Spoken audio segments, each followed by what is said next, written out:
Welcome back to College Deadlock, where things are heating up with the road to the DCES Season 2 finals. Up next, we have the University of Toronto, my home team, up against the Texas Aggies Maroon to see who will claw their way into the lower bracket finals. This is make or break for both of these teams as UNL looks down upon them, waiting to see who will challenge them next. To narrate this series, my name is Spaffles, and I'm joined by the calm, cool, and collected Light Rose. Now that we're finally in the top four teams, Light Rose, what can we expect from this matchup today? I think it should be pretty exciting. These are two teams that have been in the group stage with each other, with U of Toronto being up on top. So the expectation is that they might be the ones to take this series, but there's a reason we play out the entire thing. Now, both of them did get knocked out a little bit early. You saw in round two, they lost. TAMU lost to Northwood and Toronto lost to Nebraska in pretty quick 2-0 fashion, but they make their way over to that losers round three. We have two best of threes tonight. So we're going to have that University of Toronto game versus Texas Aggies, and then the winner of that is going to play Nebraska, which will be followed by this, which will follow this game. Another thing to note is this whole playoffs bracket has been a series of 2-0s, so I'm hoping to break that a little bit here tonight. We were expecting a really close series between Toronto and Nebraska being the number 2, number 3 seed. It didn't quite work out. So hopefully now, with the University of Toronto coming back into things a little bit rejuvenated, more active maybe, they'll give us a better series here against the Texas A&M. Yeah, that's the expectation. Is you've gone through these teams before. Everything from here on out should be a storied past. You should have past experience to draw upon, and that is going to be exactly the case between these two teams. Now, I know that you're very familiar with the University of Toronto. Am I wrong? No, you're absolutely correct. I've been following these guys all the way through the group stage, so very much hoping for their success at the very least. Hey, look, as long as it doesn't, bleed into the game, we gotta be unbiased casters at the end of the day. But a pinch, just a pinch of bias. Just a you know what? I'll drag you right back, so we'll even it out perfectly fine. But it'll be very interesting to see how this draft phase goes, because a lot of times how things are dictated early on are going to be those very early picks. Potentially the Dynamo, the Kelvin. A lot of bands deciding if Infernus or Mirage are going to make it through. It's very, very interesting to see how the early phases of the draft can completely dictate an entire game. Speaking of the draft, it does look like we have it ready to begin. I'm expecting a lot of things, right? The meta has been pretty stable for the past 2 weeks. I wouldn't call it solved quite yet, because there's always an opportunity for these teams to pull up brand new rabbits out of their hats. Speaking of rabbits, it looks like the Sinclair gets banned out first by U of T. Honestly, I think Sinclair is just incredibly strong. Like, he's got mid-boss contest with everybody turned into bunnies. You've got the ability to copy really strong ultimates like Dynamo Sinclair. And I think that might have been a mistake, but it's interesting. We'll probably keep talking about Sinclair, because I do expect him to turn up somewhere, because people have realized just how good he can be. Almost every single one of his abilities provides some sort of utility that can aid a team, especially once you go into the late game. But Wraithban is very interesting, because we saw that super early on when she got that rework and then a bunch of nerfs, and now she's kind of in a much more stable place. But University of Toronto just do not want to go for that, and I've already talked about Sinclair, how strong he can be, and Tam would just say, we're not even going to try to deal with him. And especially since University of Toronto, they have their very own Sinclair specialist. Styler is up there among the top Eternus players. So getting it removed, taking that off the picture makes a ton of sense. So University of Toronto, their first lock-in here is Mirage, and Texas A&M responding kind with a Dynamo ban, or with a Dynamo pick. I mean, Mirage is still one of the best characters when it comes to just raw damage that he can put out in that late game. You might regret it later on, but when it comes to Texas A&M, I mentioned how Dynamo can potentially dictate an entire game because of Quantum Entanglement, because of Singularity, which is an incredibly strong but high cooldown ultimate, followed by a Silver, who has been very turbulent, but that just kind of tempo play that you can have with her can be incredibly powerful if you can play around her correctly.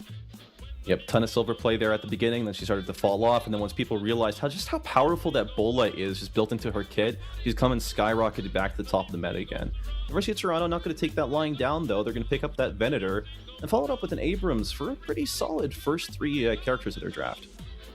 Yeah, they're putting a bit more emphasis on those M1s. I mean, Venator is another character that has been a constant presence in a lot of different rosters simply because he's just a lot of consistent good damage. His util probably isn't as powerful as something like Lift when it comes to, or Dust Devil when it comes to something like Mirage, but it's always something you're just going to have in the back of your pocket compared to something like an Infernus, which we'll have to see. I would expect a Dash Furnace build to come out because that is just unbelievably strong right now and really hard to counter because you can't just dispel magic the whole thing away like you can with Afterburn. So you would expect potentially some more slowing hexes, some charges to use to keep that Infernus out of their backline. And both of these teams have pretty strong comp identities coming out of the first three picks. Going into the second ban phase, Texas A&M, they're going to choose to ban out that Mina.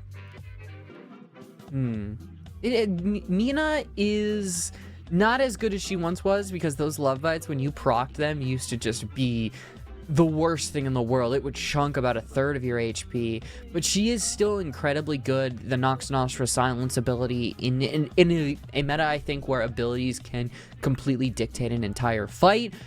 They just don't want to deal with that incredibly slippery vampire. Yeah, both of those very targeted bans, it feels like. And you also have University of Toronto taking off the Geist, removing a lot of that powerful dual carry that you can combo up with that Infernus. Yeah, I kind of want to know your thoughts on Guy. I know I want to kind of hear your thoughts on where you think she is relatively when it comes to power level compared to the rest of the roster. I think she's a really strong place in the meta right now. You see a lot of hybrid builds being done with her where she maxes her suck ability, combo that with a lot of heavy gun items and Spellslinger especially. She's able to do a lot of powerful hybrid damage, and she's probably not going to be the best suited as your primary carry, but as an off carry, she's a menace, and she's really strong when you rotate her over to those fights. I do wonder if we'll see her a little bit later, simply because you can slot her in a lot of really a ton of different rosters. Guys can just slip right in. But the Apollo is also very interesting, a very strong early laner, which does fall off a little bit once you kind of get into that late game, simply because he just doesn't do as much damage. His mobility isn't going to be as strong. And then it's followed up by a Kelvin pick, followed up by a Lash. There is a lot of, honestly, in my opinion, really good picks coming out from Toronto. I like the Dome, even though it's going to get countered by Quantum Entanglement. The Lash ult is always something that the crowd's going to love. The Lash ultimates that can completely change a fight. But I do worry about how the Dynamo is going to play into that, because it can just be a complete shutdown of every single powerful ability that Toronto can have. Yeah, that Dynamo really is the key to Texas A&M's game plan here, their complete strategy, seeing how it's going to be played against them, right? Because University of Toronto have a lot of powerful tools to be able to burst him down. He comes out of an angle that you're not really expecting, then it can really spell disaster for this roster. Now, Texas A&M, they lock in that Warden, and as you're preparing here for their last pick, what do you expect to round out this comp? For Texas A, or just in general? For Texas A&M. For Texas A&M, I do want a little bit more of just a raw damage. I know you might have your Warden slot potentially into that, but Infernus, depending on how Toronto play it, can be really countered easily. It feels like they won't just have the same level of damage that you might have with a Mirage or a Venator. And so a Drifter, I think, does work as well. He's... Personally, in my opinion, as a Drifter player, he's in a very weird spot where you've had to shift a lot of different abilities around when it comes to what you're buying in the shop. But playing around Eternal Night, playing around just consistent, easy damage that you can proc on as Drifter is going to be good for a team that seems to want to play around each other's abilities to constantly burst down Toronto. Toronto followed that up with a Shiv pick at the very end. And I gotta say, both of these team comps looking pretty nice. By the competitive standard, I definitely see a lot of where they're coming from. But looking at the game overall, what do you think will sort of take the lead, at least from a draft perspective? I still want to lean in University of Toronto's corner. I think they have some pretty good ultimates. You've got Lash, you've got the Dome, you have Slam coming out from Abrams. But Texas A&M University, they just have a lot of consistent spirit damage that I think they're going to constantly be able to apply, and it's going to be about how does Abrams and Shiv kind of funnel this team together, a team that's going to want to be all over the place with a Drifter, Infernus, and Apollo. It's going to be up to them to really control the tempo of the fight and keep this team in check. All right, with that, with the team comps locked in, we are about to go into game number 1 of the lower bracket semi-finals. There's a lot on the line and even more to win, and I am so excited to see both of these teams come head to head. Yeah, well, you definitely maybe have a favorite here, but A little bit. I'm not gonna count Texas A&M out, because I once again think that Dynamo is he is, I believe, the best support in the entire game right now. Yep. And it's going to be hard to have a lot of these really powerful ultimates simply because Dynamo is going to counter every single one of them. Yeah, there's so much power, so much potential locked into that pick, but it can also be seen as a weak point, right? Plague has to play on a point, and if they are caught slacking, if they take too much damage in the lead up to a fight, even with an unstop or a refresher that Dynamo likes to buy later, you're going to find yourself in a really tough spot, struggling to try and use the most powerful aspects of your kit. Now, looking at these lanes, it's a really early first pick here for Misclick. Wow. That is a little scary. I mean, you're going up against a Mirage and a Lash as Drifter. You do not want to go against somebody like a Mirage who's constantly going to be able to get out of your range of your claws, and a Lash who can be out of that range and then immediately come down to deliver a huge burst of spirit damage and a great parry. I don't know if it's going to actually convert. And there it is. Another kill, equalizing things out. So Encore's death won't really mean too much in terms of souls as it equalizes on the other end.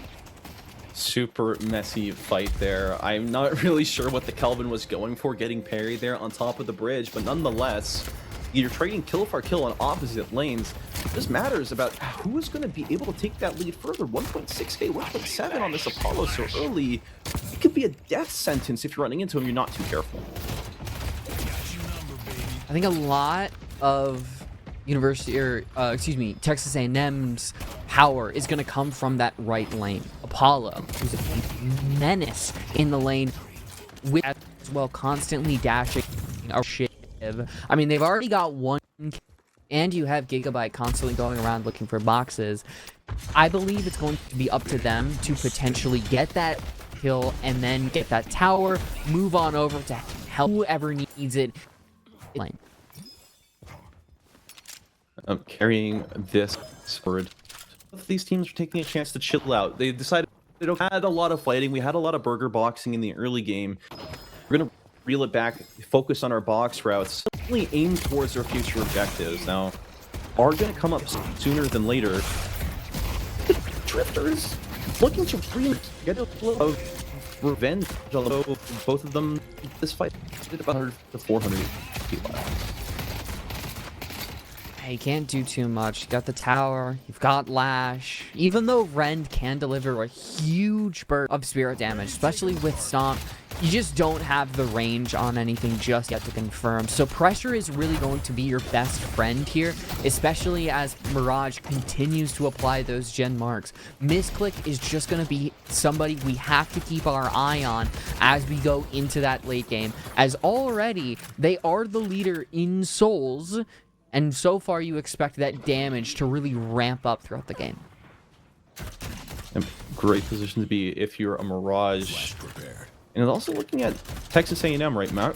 Macro Jesus is not that far behind. In fact, he's a little bit ahead thanks to that tier 1 camp he was able to snag up in that mid lane. And that's really going to start to matter here when you have bridge buffs in about a minute. You imagine that Misclick's counterpart on Texas A&M will probably be either Macro Jesus or Encore, and one of them hasn't died so far. Encore kind of disrupting the tempo of the early game with that death. It's probably not going to cost you too much, but it's just going to throw off your rhythm. It's going to give your opponent a very small advantage that if they're competent, they should be able to constantly kind of keep a little bit ahead of you. And it's all about trying to extend that lead through this early game. We see a trade go sour as the Drifter gets caught out by the Dust Devil, gets hit by those quick melees, but the Quantum Entanglement is able to escort them back to almost safety. But the Jin's mark is going to pop, and the Drifter falls for the second time. That's just the power of the Jin, and another kill happens. Johnny fell as well. Texas A&M, they make it so that even though Encore may not be having the best lane phase, it's immediately counteracted by these other lanes. That's going to allow them to get at least one bridge buff. I believe they might have missed on the second one. It's hard to say. Nope, it was Misclick who's able to get it, but fortunately for them, they might meet their end if they can just get out. It just goes so wrong as the Dynamo falls here first. Big Fat B trying to get onto that vent is almost there. Was able to dodge the stun and instead stuns the Warden who's trying to follow them. Does look like they're in a bit of a tough position though as the Abrams comes into support. Johnny doesn't quite hit it, but ultimately the Warden does fall. And now they're down the bridge bus. They weren't able to secure the kills. The Dominique popped in here looking for the silver behind her own Guardian. This is a very, very clunky early game. A lot of fights you probably wouldn't want to take. Hindsight is 2020. But it's still just awkwardness on both ends. I do like the fact that you actually supported your Lash there, who probably wasn't going to walk away with it, as Macro Jesus had a really good soul lead, has some really good health, and some good damage. But your best ability is teamwork in this game, having somebody who can be right by your side, and so far, Toronto are doing that. And they're executing very well on it. And both of these teams are looking to get active. All your ultimates are online. You got an opportunity to take it, and so you will. We see Texas A&M shoving in this right-hand lane, trying to look for an advantage, at least while they have this gun buff available to them. I mentioned that it really was going to be on PST and Gigabyte to get this tower early so that they can then rotate, and they've done a really good job at applying this pressure, constantly pushing them back. The tower is close to about half HP, and Dreamline has been caught out. There's that flame dash. I don't even know if the Dome is going to save the Kelvin at this point, because Infernus is just such a strong character. The Itani-Lo-san cuts through as well, but the ship has enough health to sustain it, and the crash down from Johnny isn't going to find its mark as the Riposte helps Gigabyte find their way out of it. It was a pretty well executed dive there for Texas A&M. They managed to get a kill. They do a big chunk of damage there on a Fractal. Was able to heal it back up thanks to the bloodletting. They're starting to put themselves in a pretty good situation here. Gigabyte starting to become a bit more of a problem than you would hope for. I think the important part is you also get out. You do not really risk anything because PSC is going to be able to immediately dash out because Gigabyte has that riposte after that Itani-Lo-san. So far, I believe it is, Texas A&M who are getting these early kills, even though one player may not be having the best of times. You have a Lycan Curse that can immediately be thrown towards your opponent, but that low health is going to force that silver back. You're not going to be able to get too much out of that ult. It lost a powerful utility there. I think the stun also went through, but it's going to be the Singularity under the Guardian. Going to take down one, though, as Encore's not able to follow up on that assist. And now we have a Plague trying to run away. He's able to get that vent out. I don't think anybody's going to be able to intercept, though. Sometimes you just do not have a fun time as Drifter in lane. Going up against a comp, especially in the lane, that duo is not your favorite duo to go against in the slightest. You have to play so much more passive. But what Big Fat B and Misclick are doing is they are actually pushing Encore back even further. You need to just completely play under tower and let your Dynamo get some stomps. Maybe even get just a rend here and there, because even though you got this Lash at about quarter HP, you still don't want to contend with Misclick, who's 3k souls above you at 9 minutes. And that Mirage is terrifying to go up against, especially when you're under that tower. You don't really have too much to escape from. You don't have much cover to assist you. So those marks, they're just going to keep stacking up. And once they hit 3 and almost 4, you're going to be in for a world of hurt with just 1200 max HP and no spirit resist items. Now, looking further... Yep, sorry, go ahead. Well, I was going to say, I was liking the passivity there. Especially as we're seeing a couple rotates happen. You know, you've got Dreamlion going over to help out the Warden. You've got a rotate coming out from Venator to that left lane to provide assistance in that 3v2. We're seeing a lot of rotates happen, and it's to really push back so much pressure that Tamu is applying. Yeah, the Iridomini gets popped out, and Encore finds themselves at 1 HP, 6 feet under yet again. There's going to be the crash down here, but Italiano Sun is able to cut through Big Fat B. It's a 2-for-1 trade that's far from over, as Misclick is positioning themselves well in their face. All right, the Venator falls afterwards. They are going to be able to get a trade kill back onto the Apollo. Now things are dragging out further, as now Encore has already made their way back from the spawn, places the mark, but not going to be able to execute on it. Didn't get caught, but that right lane is down, so that is going to allow PST to farm up those solo lane, give a lot of room for an earn push, which has to be contested by Big Fat B. That lane has to be pushed up. The middle lane has to be pushed up. This could be a really good opportunity for University of Toronto to kind of undo the mistakes of that lane. They did let up that left lane, but it was going to happen inevitably. And Encore, I think that's 5 deaths so far, feeding out this Mirage, who hasn't started building into gun yet, but you've already got Mystic vulnerability, you've got Compress cooldown. Look at that damage. I didn't think that was going to kill him, but you see on the other side of the map too, University of Toronto, they scoop up that kill, they get the earn in. Now they're starting to finally turn a profit. We're talking about their early game domination, but they were behind in souls this entire time. Think about what would happen when they're ahead. The Venator making it out at 1 HP, and Misclick as well, finding themselves critical, and ultimately they're going to fall to Austin. Ooh, Lycan Curse is not going to save you from a dome and an Abrams directly in your face. We're seeing, once again, just a lot of clunky fights. Probably wouldn't want to be in there if you are, I think that's Justin. Is that how it's said? Yeah, we can call them Justin. I was going with Austin. I feel like that's intentional. Yeah, Austin. But anyways, right, looking at the current state of the map, right, there's been a clear differential in terms of kills. Texas A&M, they've been able to farm pretty well. They've been keeping it in it. What? Whoa. Okay, that's a little bit of a problem. All right. Encore has to hit the fields. That 1 in 6 does not look good. And now you're going to have to spend a lot of time farming back up, and you just have to hope that somebody's going to be able to put pressure onto Misclick to stop them from farming up, because this scale that Mirage does is even more terrifying when he's already at 14k 13 minutes in. And it's gonna have to do a lot to make up for it, and it looks like that starts here with the Venator going down pretty low, but Iridomini's able to pop them down in just 2 shots. The third one saved for the Guardian. The Dynamo rolls in here with the Singularity, but no one quite available to follow him up. The Guardian does a lot of damage though, and we see Styler dropping down to just 1 health, almost able to track him down. The Abrams going to shove him away. He does eventually fall. The Quantum Entanglement is going to carry you too far.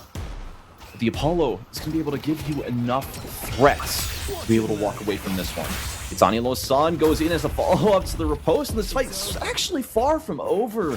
Dreamlion, their critical HP, trying to find their way out. Texas A&M looked like a difficult situation at first, but they find out how to turn a profit. That is some really, really good assistance by Texas A&M. And now you've lost your Shiv. It's safe to say that Misclick is going to need a really big backpack for this game. It's them and Styler who are really putting in a lot of the kills, a lot of the damage. And it just has to counteract a lot of the deaths by the team. Texas A&M have been able to just constantly find ways back into the game, even with Encore struggles. You look at players like Gigabyte, like PST, and even Plague, who's had some really good positioning plays, but could be the next to fall. Hunting them down deep in their jungle.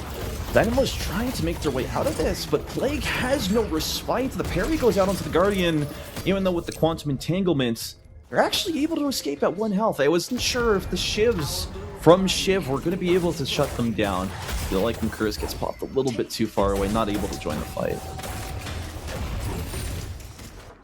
Gotta be thankful Plague doesn't go down as well, because giving the University of Toronto any real opportunity to get back in the game is not something that you super want to do. But so far, there isn't any M1 carry that's going to be able to directly contest. I mean, Macro Jesus is only on 13k. Gigabyte does have a nice little soul lead, but so far it's just not going to be able to contest to the pure raw damage that Misclick is able to put out. And disrespecting this Mirage to be one of the last mistakes you're going to make. I think that was a 1k proc on the Jin's mark, and you're also life-stealing off them with that dots. It really hurts, and I think rotating this Mirage onto that side lane, having the ability to join the fights later if needed, is a really smart play here. Mirage is kind of scary because he can be put on this side lane and just farm as much as he wants, and then if a team needs help, he's going to be immediately there. Or these Shiv's going to be able to put so much damage in onto Encore. I don't think there is any Dispel Magic, and it just keeps getting worse for the poor Cajun Vampire, making University of Toronto's lead even bigger, and that's a huge source of damage taken away from the team. We see the Death Slam coming out. It tosses the silver back into her own team. It takes a lot of damage, pops the Lycan Curse, but is eventually going to be shut down. And University of Toronto, they find themselves in a unique intersection, right? We're 16 minutes in. You don't quite have the ability to run any objectives because the urn was just deposited. It's too early still for mid-boss. What do you do next?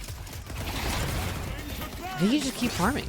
Make sure that Misclicked and Styler's soul lead continues to get big, because what getting kills at this stage in the game gives you is probably not a lot of macro, but it just gives you room to farm, to take enemy camps so that you can get even stronger, so that as the boons continue to grow, you get points for your abilities.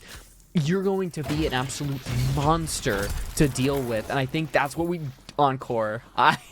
For a second, I thought Encore was in another fight. Wakes up in a cold sweat. Encore, no! It is just a scenario where Encore realistically cannot get into any fights because they are going to be priority #1 for University of Toronto. At least on the Drifter, you do have some of that utility. You have the ability to contribute to these fights, and pester them like a mosquito. The worst case scenario, we see the combustion state come through, but the ice dome ends up being Kelvin's tomb as Dreamlion falls in a 1-for-0 trade. I think Dreamlion just got caught between a rock and a hard place. You had Lash there, but a Singularity, I believe, gets 1, so that's going to be a confirmation onto Styler. And honestly, I don't think that's a bad thing. You are committing a huge cooldown ultimate onto a singular kill, but that stops an M1 carry from continuing to farm. And like I said, it gives you room to farm yourself. And putting that Venator behind is one of the best things you can do in this situation. Like you said, buying yourself a lot of room to breathe. And also when it comes to future interactions, right, having this Warden out on the map, farming up, catching up, is going to arm them better to be able to fight in those 1v1s in the future when the Dynamo isn't available to help them. The old New York tuxedo. Let's go, Yellow. Now we're at the very, I think, slow part of the game. Because you said it earlier, you're not really going for any crazy macro plays. You're just farming up, taking a look at the builds. Nothing seems out of the ordinary. It seems like anything you'd really want to do. And a Death Slam. Another player is caught out. And this might be somebody's death, as PSD could be the next to fall. Yeah, not going to be able to get away from there. Oh, and even more souls. That's I think almost a 1k bag, just judging by the sheer size of things. Looking on the other side of the map, though, Texas A&M have a really strong threat on this Walker. You see Encore teleporting in deep on that Venator. He's going to get knocked away at first, but he's eventually going to be able to do enough damage to take them down. Cheeky little kill there on Stylo. Really turning things around if you're Encore. So the commitment, it's kind of a dangerous thing to be that deep, but because everybody is so focused on repelling that frontward walker, they don't have the space to turn around, and that allows you to slowly chunk down and win a fight you probably shouldn't win when you're down that many souls, but you take that win, and here's where Lycan Curse is really gonna help you out. Yeah, Crash down, turns the tables there onto Ustin a little bit, and chasing them down into this mid-boss. It'd be hard-pressed here to really lock them down. You see the Lash, though, running around that corner. All things considered, it's a neutral trade for them. Wasted a little bit of time, but Texas A&M, they really achieved what they wanted to there on that Walker. So Misclicked getting engaged on now. The Flawless Advance doing a significant amount of damage, and even though they're in the Dust Devils' enhanced states, they're not going to be able to last long against what looks like 4 members, tossing that bag over as well.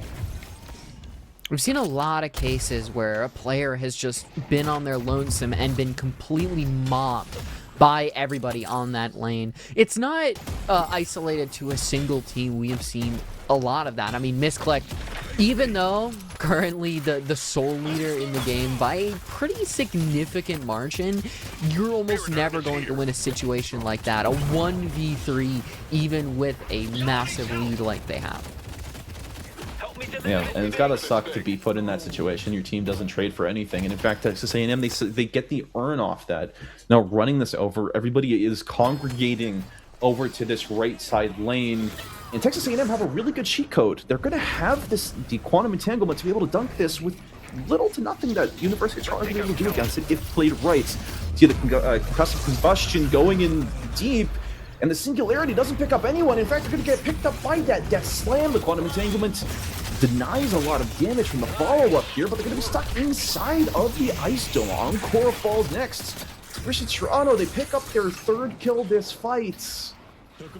Didn't see who the Earn went to, though. I even if Earn goes to Texas A&M, I think it is clearly the University of Toronto that come away, because not only do you take out the huge damage dealer early in terms of Justin, so that's a huge HP off, you have Plague miss the Singularity, combined with the Death Slam into the Dome, now into mid-boss. You don't really have great ultimates on either side for this, so it really is just going to be a skill of, even if Texas A&M want to contest, which they decide not to, maybe farm things up, hope that University of Toronto don't take advantage of this lead that they definitely have. But Tamu is kind of, they're stuck here. They don't have an easy way out. There's nobody that they can really look to as their savior to get them out of this sticky situation. You know, it is a difficult spot to be in, and being down 9k and 3 rejuves does hurt. But ultimately, there is still a path back to redemption from this. University of Toronto, they're going to use this rejuve. They're going to try and push down a Walker, maybe 2 in this time. Pick up an Earn, maybe. That's going to widen this lead, sure.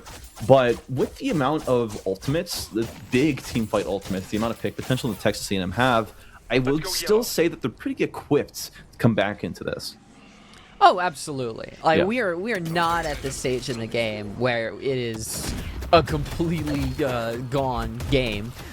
This is just not something you want to be in. I mean, we've seen Ustin be caught in these situations in so many times. I mean, I think 3 off the top of my head, the most recent one being that Earn play where they were the first one down, and now again, this is going to allow the University of Toronto to probably get another kill because Encore is completely alone, so that's going to be your right walker, that's going to be your mid walker because nobody is there to contest. You just have to hope that Gigabyte can maybe burst down a walker in compensation.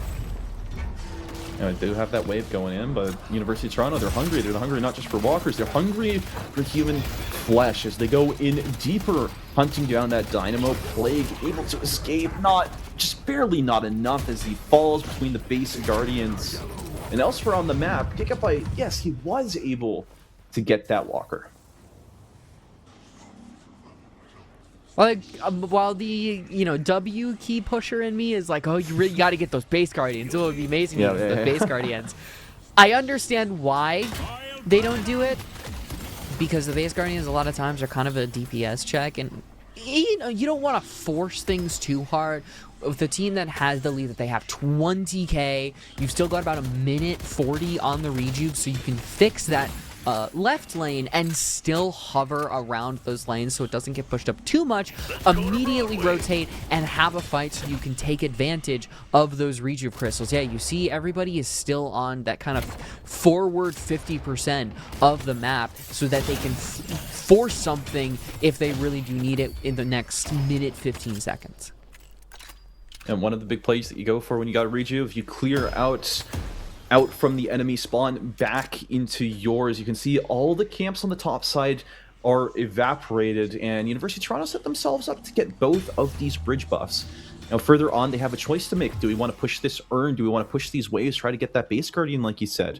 Or do we want to continue to clear backwards? Do we want to take our wins, expand our lead as much as possible, and prepare ourselves for that next fight with all of our ultimates, all of our utility, all of our items online? You see, they're wanting to go for Earn. Yep. See here, Johnny, though, getting engaged on the Flame Dash. He's going to turn the tables a little bit. Doing a lot of good damage here, but Pist is just not able to escape. Yeah, I think that was a 1v2 turned into a 1v3 with Misclicked joining the fight. It is just going from bad to worse, and we definitely might be getting to a point where it could be completely gone, especially if there's a huge Kelvin Dome to isolate some of these players. I mean, Gigabyte may be their savior along with Macro Jesus, but they cannot play aggressive. They don't have the numbers, they don't have the souls, even with not a singular rejuve being used, simply because the University of Toronto played it so well. You can feel the momentum is completely in their corner. And we said it before, not inherently that you have the rejuves that makes it a good play, that makes it strong to go effective, but they've been playing the map very, very well, and they were able to turn about a 40k profit. Now, University of Toronto is a pretty nice spot, and I think the key highlight here is Misclick, almost double as much as someone as the likes of Ustin or Plague. You've got a lot to fear from this Mirage, and it's also going for that new build that I've been seeing going around. Having the Echo Shard on the Dust Devil, giving you 4 in total once it's maxed out. It's just a lot of power for that character. Yeah, it makes the character who already can hit like a truck have invulnerability for a few seconds and a chance at vulnerability and has a form of CC, and he has 4 of them. If you wonder why Mirage gets banned in some of the games, that is why. Lots and lots of pressure out from this one pick, and then you combo that in with the interactions with other people. Oh boy, you gotta start having to worry about him a lot. Now, a little bit of a scuffle there. Both of these teams are gonna walk away unharmed. There'll be a reset here for Plague as we're preparing ourselves, right? There's going to be a big explosion likely happening soon. In just a minute, we have the mid-boss respawn, and any one pick is going to lead them barreling right back down there. You imagine they're gonna just wait it out. There's no reason to force anything super crazy. You notice some of the important buys. You've got Dream Lion picking up Cursed Relic, so that might take, PST. Sounds weird to say, Yeah. off the hand, but that is going to shut down any dash. That's going to shut down a lot of the CC that they have. So already the counter buying from the University of Toronto is just going to make a bad situation worse for Tammy. Yeah, one of those privileges you can afford when you're up however many souls is you've got your damage items, you got your pure spike done, and then you're able to itemize into it. We are also starting to see that a little bit from Texas A&M. Namely, I've seen some slowing hexes, Silence Wave as well come out. There is a lot of back and forth potential in here. Now, mid-boss coming back up in 10 seconds. You see University of Toronto grouping, going in for those final buys, and they're preparing their staging here to see if they can just find anybody off balance. Nobody from Texas A&M is really giving them the opportunity, but mid-boss is up. Can you imagine that this mid-boss gets bursted so easily? Surprise! There's an Abrams! The curse to follow it up! That is gross! And it was all waiting for that one moment, and Eternal Knight does get popped by Encore. We're going to buy themselves a lot more space, but the crash down gets popped by the Abrams, looking and waiting to see if anybody would be foolish enough to step up to them. Now, they do see an engage come through. The Infernus lighting the ground ablaze. Combustion comes through as well. He's not going to be able to find any follow-up off of it, though, as the Ice Dome falls. The Tani Losan within it is going to silence too. Not going to be able to find anybody yet, as Miscooked is one of the first to fall for University of Toronto. Trades out for Plague, but down your Mirage, down your Star, you have a really hard time finding the DPS check to burst down some more of these carries. You see Encore here get caught out on that side lane. Overextended a little bit too far. The rest of the team has retreated. University of Toronto are going to try and convert this into a mid-boss. Yeah, it's a fight that honestly doesn't start off completely bad. I think if Plague is able to get a quicker Quantum Entanglement out of the dome, maybe you save Vitano Lausanne for a little bit more of a team-wide play, but then Encore at the end of the fight just gets isolated from the rest of their team, and now it creates a situation where the University of Toronto, they're going to be able to go for this mid-boss, and it's so much HP you have to chunk through, and for Texas A&M, they might not have the economy to do that. You see Texas A&M locked into this corridor. It's a nice place for the Infernus, but not so much for everyone else, as they're all funneling out. Mid-boss still stuck at just 1 HP, and everybody's health bars are staggering. Rejuvenator does drop, and it's going to be a Warp Stone. Not going to be able to secure anything, though. Pissed is the first one to fall, and the contest's gone sour. Might just mean University of Toronto have what it takes to take the rest of the space. Silver gets ran through by Abrams, and now, well, it's hard to say that Texas A&M have a decent chance at taking this one back. The soul lead is massive. You've got 3 Rejuve crystals. Base Guardians are probably going to fall incredibly quickly. You imagine at least the first patron is going to be dropped. And if Texas A&M do have 1 or 2 more players fall, it might be game right here, right now. You see the Dynamo there trying to make their way back into their own base. Be able to make it without getting caught out, which is a good first step. Like we talked about, they're going to have one more opportunity here to defend themselves against the triple Rejuve juiced up University of Toronto. Or the Base Guardians starting to fall, and it's all about buying your time at this stage. You want to wait until your team is fully back up, fully respawned. You're going to have that one last chance to defend yourselves. I think if you're University of Toronto, you probably stay this one out. I think you could. You have those 3 Rejuve crystals.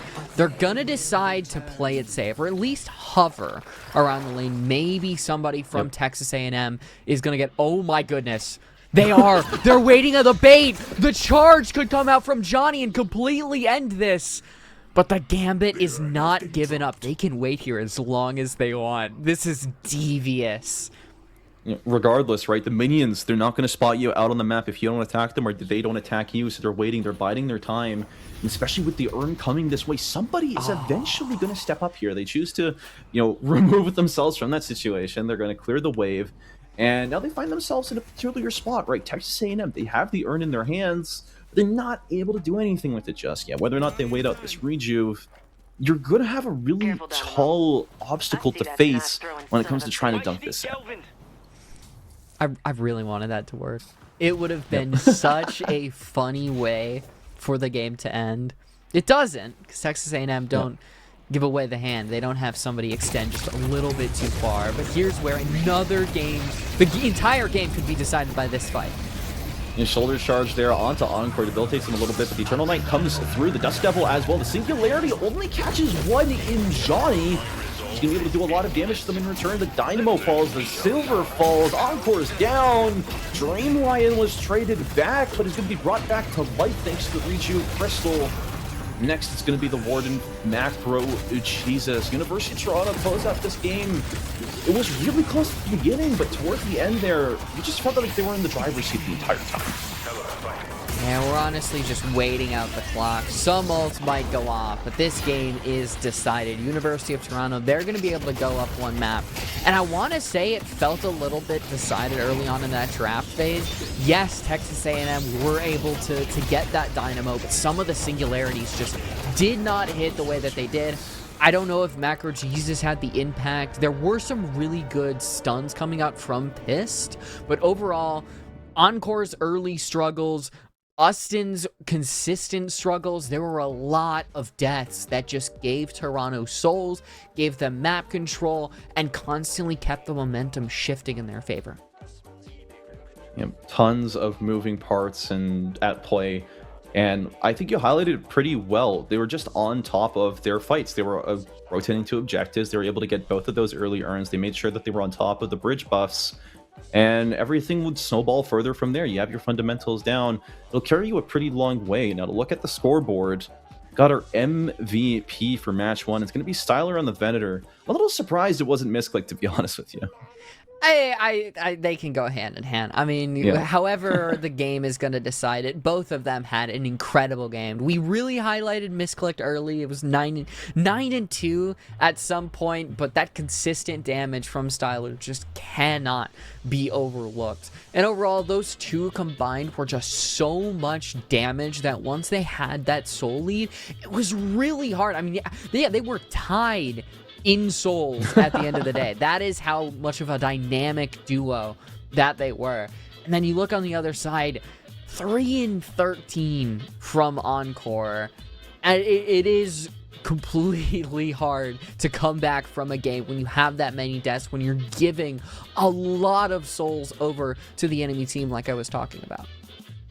Yeah, it's a struggle, and you also look further than that, right? There's a lot of systemic issues going into this. Sorry. Okay, so you've got a team draft, I think, issue from the beginning is how are you going to play around that singularity? Are the singularities going to be better going into game 2? Do you need to maybe ban out that Mirage instead? Because it really felt like that was just a really big point of pressure that was never relieved throughout the entire game. I think some changes are going to be needed for Texas A&M going into that second map. And we're going to be able to talk about that a lot more after this break. Make sure to stay tuned for map number 2. We'll see you soon.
All right, welcome back, everybody. While we prepare for ourselves for match number 2, University of Toronto, they showed us they've got what it takes to see this through. They took map number 1, but Texas Aggies Maroon, they definitely had some sparks of genius in there. They had a lot of good plays in that early game, and I'm sure once they tighten up one or two things, they gave us a really competitive series.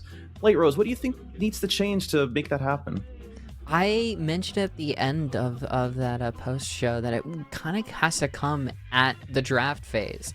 You have to make sure that either you take that Mirage, you ban that Mirage. That is a huge sore point that if you let that through again, I worry it's just going to have the exact same effect. And Drifter, Encore, playing the Drifter probably didn't have the effect that you wanted from them either, whether that is selecting your own Venator to equalize some sort of M1 power, because the raw damage coming from holding down your mouse button wasn't really there. A lot of it came from the combustion coming out from Pissed, the Apollo as well, that constant damage. There just wasn't anything that could really match the raw firepower from the University of Toronto. Yep, so looking forward to Texas A&M maybe locking in another one of those carry role characters earlier, maybe potentially picking something a little bit less volatile. Drifter has really high highs, but as we saw in that match, also pretty low peaks. Now heading into this draft, though, we find University of Toronto this time on the Hidden King side. So you're going to get first pick, first ban. What are we expecting here? It wouldn't surprise me if they just go for that Mirage. Like, once the ban phase happens, if Texas A&M don't go for that immediate ban, which Sinclair might be just enough of a menace that you still have to get rid of Sinclair. It's, is the devil you know better than the devil you don't type of situation. I completely understand why they have to go for the Sinclair, but you still have to make sure that you take care of the Mirage. They do. That leaves up the Sinclair. So I do imagine that maybe he's not the first pick, but I know that he could be enough of a threat that Toronto really would like to say, hey, we forced you to kind of change course. We're going to take advantage of that. Instead, they're going to lock down their own M1, make sure that they have a consistent source of damage, as Styler was a huge, huge boon for them in match 1. Yeah, but whether it goes to Styler, whether it goes to Misclick, they have two M1 characters or players on their team. They've got a lot of versatility here. In Texas A&M, they lock in the Silver. Again, Silver did some pretty good work for them. We did see a little bit towards the later end of that match how they got caught out, but you're in a situation where you're down by that much. Mistakes are bound to happen. I don't think that really reflects on the player or on the character pick at that point. And you also see an Apollo get picked up. It's a really strong early game reinforcement for Texas A&M.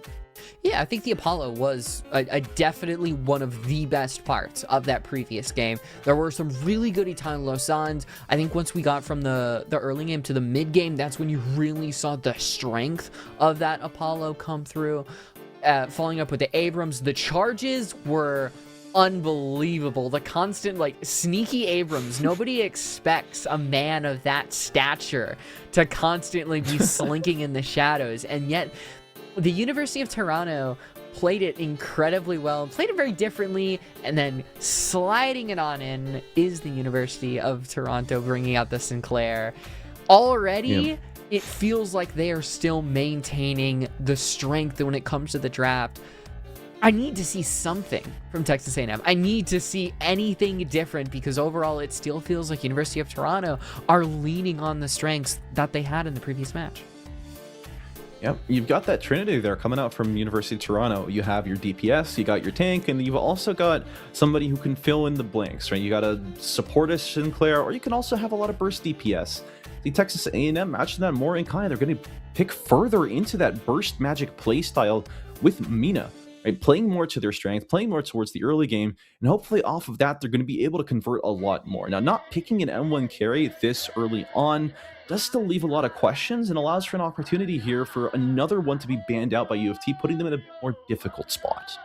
Yeah, I think a Geist ban would slot in perfectly for University of Toronto. They've already got their big bad Venator. They don't really need anything to cement that. Texas A&M going for the Dynamo, I actually do like that, simply because Dynamo just wasn't working for them. There were a couple good quantum entanglements, but singularities by and large weren't as effective as they really would want a character like that to be. So you just make sure the University of Toronto don't get the impact of objectively the best support in the entire game and deviate from the path into something that maybe you bring out that Kelvin that could be incredibly strong for your own team. Just like you called out, we have the Lady Geist ban coming out next from University of Toronto, denying a lot of that powerful off carry, potentially main carry energy that she brings along.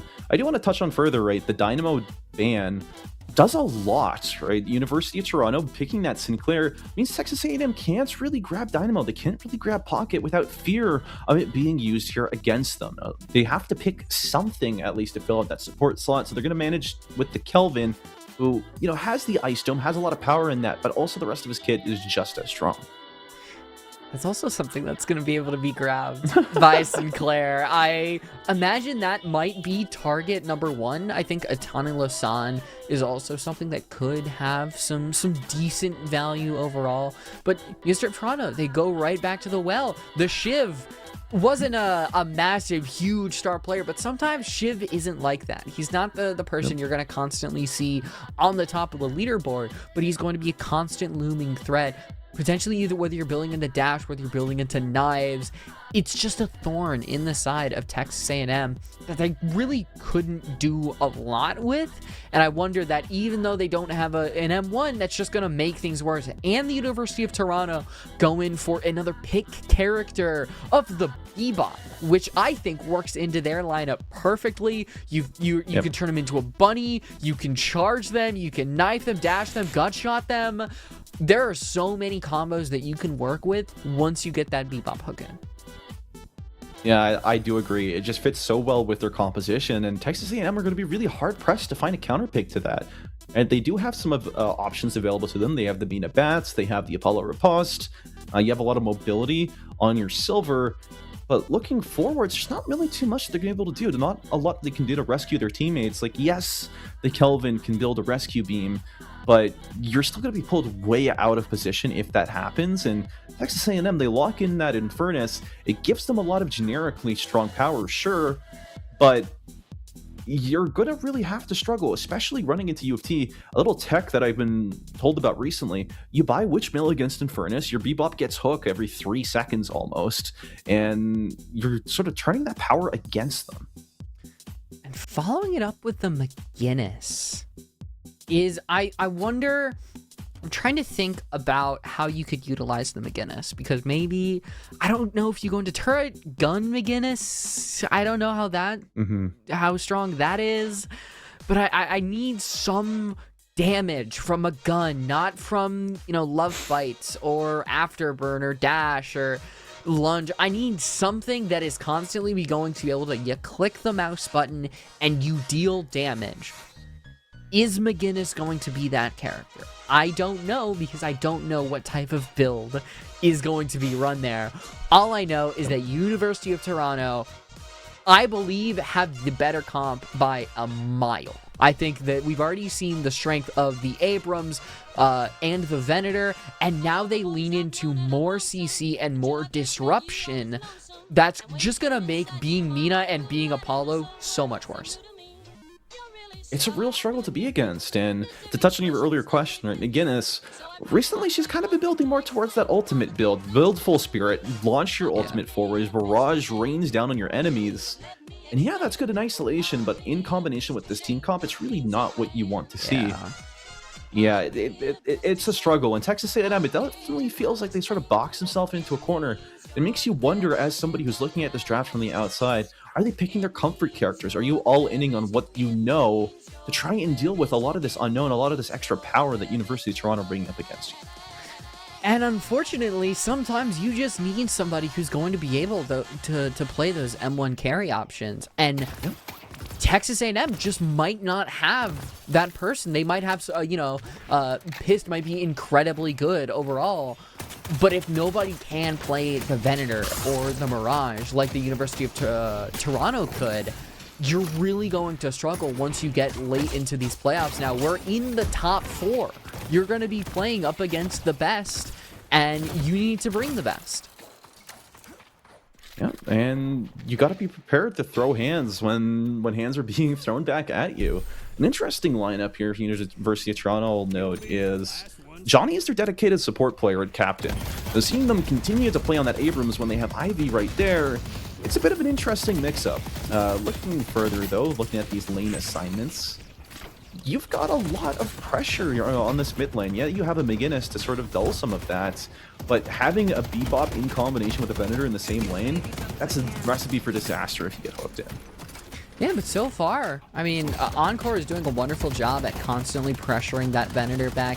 You have Macro Jesus as well to supply even more proc damage from that Afterburn. I think if you don't get hooked by that Bebop, you're going to be able to really run that lane. So it's going to be incredibly positioning defendant overall. And already, it's very different from, I think, the previous time. You're seeing some really good damage on the Walker. There's the hook, though! And that might be a death. If they can break the wall, it's going to be hard to get away. And wow, yeah, that parry fails, and that is a kill. Yes, it does. For the University of Toronto. Unfortunately, I said, if you don't get hooked, you're probably going to be able to run the lane. And then Big Fat B says, oh, watch this drive. I was just about to comment right when you're saying that things were looking pretty different. I was going to comment on how we hadn't had a first blood yet, but there you have it. Heard my thoughts, I guess, and decided to respond. Texas A&M, though, a little bit different from the script last time, are going to try to find this pick, but unfortunately slips through their fingers. This Dreamline is a lot more maneuverable here. The 4-base stamina on the Ivy coming in clutch. And bringing in the healing, right, to undo any big damage that the Kelvin is going to be able to supply.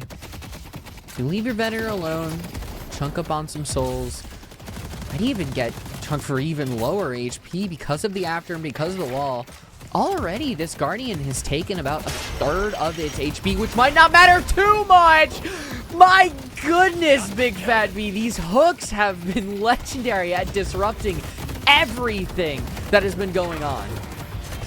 That's one of the flip sides there. Is going to be a kill onto the Venator and the Bebop. They managed to turn her around with nothing but an extended bags and some hopes and dreams. Other side of the map, though, Pist falls in what seems like a failed tower dive, or at least a contest on their tier 1 camps. I want to zoom things back a bit, looking at how that play happened over in the middle lane. But as I say that, right, we see Styler getting engaged on very lightly. Yeah, it's that Bebop has made for some crazy plays, but the parry as well, saving Encore. That means that, you know, even though early on you may have struggled a little bit, you're going to be able to farm immediately back up, match the souls by Misclick and Big Fat B. And the Sangring Retreat, it saves Pist from a little bit of Abrams chicanery. As so far, Johnny, you know, it might not be massive in terms of souls, because we saw in the previous game, but those charges, that disruption has been an ever-looming threat that Texas A&M constantly have to worry about. Johnny going in deep, fishing for some of those charges. Isn't going to have anything biting on the line quite yet. And this is one of those really explosive lanes. You got an Apollo, you got a Mina together. But on the other side is a Sinclair who's able to pelt you with artillery from a world and a half away. Looking elsewhere, though, Mistclick ends up falling, and what it was a lane that was so good ends up turning so bad for University of Toronto. They lost in that 2v2. They lost another kill here, and even with the Hyper being matched by the Heavy Barrage, gonna lose another soul, and that also leads you to lose that Guardian too. It's gonna stay up for a little bit, but you imagine it's only just a matter of time until a dive really happens, because all that lane really has going for it is those hooks, and it's going to be on a cooldown. Meanwhile, Maginnis and Infernus are constantly going to be able to just pelt you with bullet after bullet after bullet, and that's going to be hard to sustain. But if they get this Guardian here, that's going to allow players like Encore to extend to these other lanes. Maybe you give Mina and Apollo a little bit more damage. You give them a wall to actually stop Johnny from doing that little dive and retreat tactic that they love to do. And a big hook there onto Macro. Jesus. Big Fat D able to put them out of position, but not quite enough to finish the job. Able to escape with about 1 HP. You see Encore back with a vengeance from what happened here in game number 1.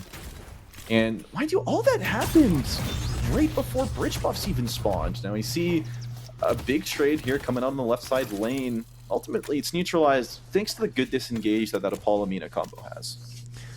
By the way, I see on Encore extended magazine, Quicksilver reload, and I think I can't remember what the last one is. So we might have a Gun Guinness build. Yeah, Bullet Vest as well. That's going to help you out. So we might have a Gun Guinness build.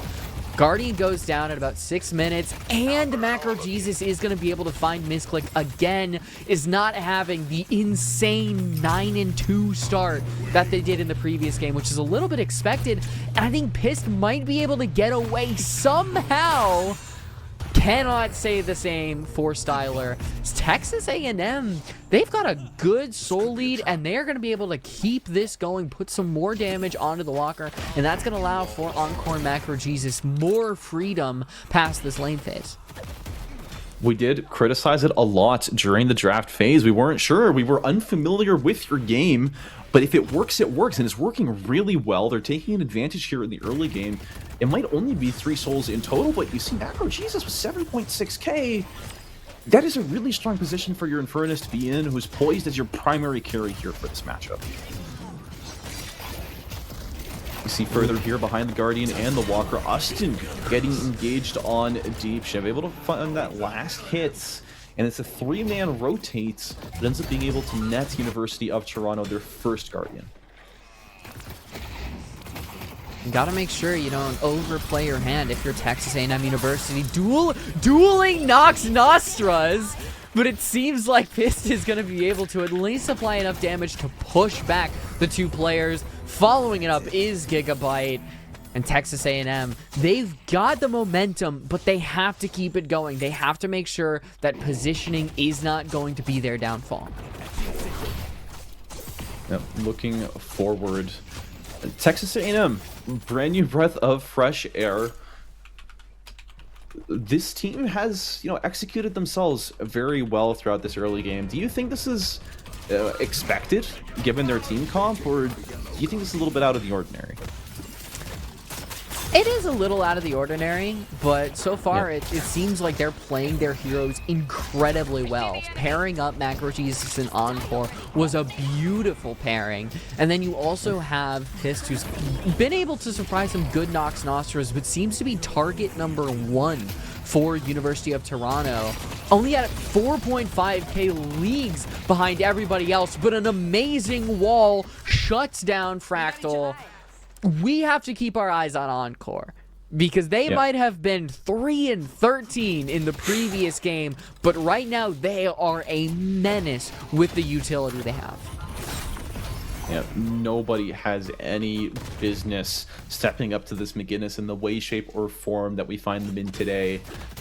You see, Texas A&M, they're really strong at punishing a lot of the mistakes University of Toronto are making. They're still playing aggressive. University of Toronto, they're still playing like they have that lead from the last game, and it's a carryover that's costing their lives very significantly. Now, 30 seconds left until these buffs start to spawn again, and you got to make a really big call here. Do we contest this? Do we try and fight this urn? And if so, are we going to really dunk it all the way? Yeah, I think right now you just kind of play the farm game, get your lane set up, see if you can maybe shut down Macro Jesus from farming, which I think Big Fat B is a little bit worried about being so close to that, maybe playing around the hooks. As these buffs are going to go up, it should be about equalizers. Movement buff isn't going to be too crazy. Same with the health buff onto Kelvin. See if they can actually convert this into a kill onto Big Fat B. Dropping down from heavens above, and even if they try to escape to the Ice Dome and the Lycan Curse, there's nowhere for Big Fat B to go from there. It's a good pickup for the team, and it really allows themselves to have a lot more room, especially with the urn pickup. Apollo running it across the map. And you got to look at things, right? University of Toronto, they have an opportunity. Are they going to cross map, or are they going to come in and fight this? They have 3 there. Bebop and Ivy are going to be incredibly powerful when it comes to this urn contest. Kind of 2 fights happening, and a couple players are just pushing a little bit farther over towards that urn to provide assistance. And you notice that Gigabyte doesn't want to extend, but there's an amazing hook that's going to isolate a player. Boston able to dash themselves away, but the slowing Hex on top of everything else is going to result in them being the first blood pick. Apollo here just babysitting the urn, trying to get something to happen, but Fractal is going to be the one that steals it away. Quick melee going wide. Now with University of Toronto in possession of it, they barely get it knocked off of them right in front of the deposit point. We see Kelvin there spamming those melees. Styler is the next one to fall in this fight. Riposte shuts down the Hyper Beam. And ultimately, it is going to be University of Toronto able to dunk this in, able to claim the souls from this urn, and chasing, trying to see if they can find any more remnants. They are able to clean up this Kelvin. Really clean fight. I mean, it starts off with a wonderful hook from Big Fat B. That isolates a player, bursts down Ustin before I think Lycan Curse can even have a chance of coming online. And now that makes it so you can play around the urn a little bit more. You can control it by Fractal picking that up. I want to commend Gigabyte for that riposte onto the Hyper Beam as well, stopping that, putting away a huge burst of damage. But it's just not going to be enough to actually stop the overwhelming force, the health pools that University of Toronto have. Because Fractal and Johnny are going to be so difficult to burst down. They're not at, raid boss status yet with health. But I just don't think Texas A&M had the damage they had, especially without Macro Jesus. Or Encore there, I believe. Yeah, it's a really difficult spot you find yourself in. Your parries aren't there. Yes, the Infernus was pushing a walker on the other side of the map, but even with the lead they've been able to build up for themselves, they're still stopped by the 0-3 misclicked.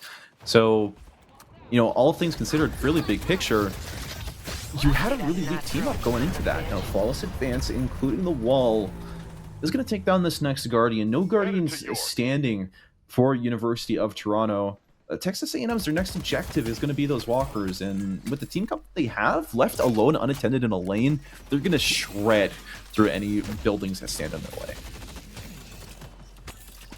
So far, I think Texas A&M, they may be behind, but they're playing defense of those Guardians decently well. That means they're going to have shops. They're going to be able to at least have, for Macro Jesus, a really good safety net because you can put them on an island of their own. They're going to have that support. But here's those charges from Johnny.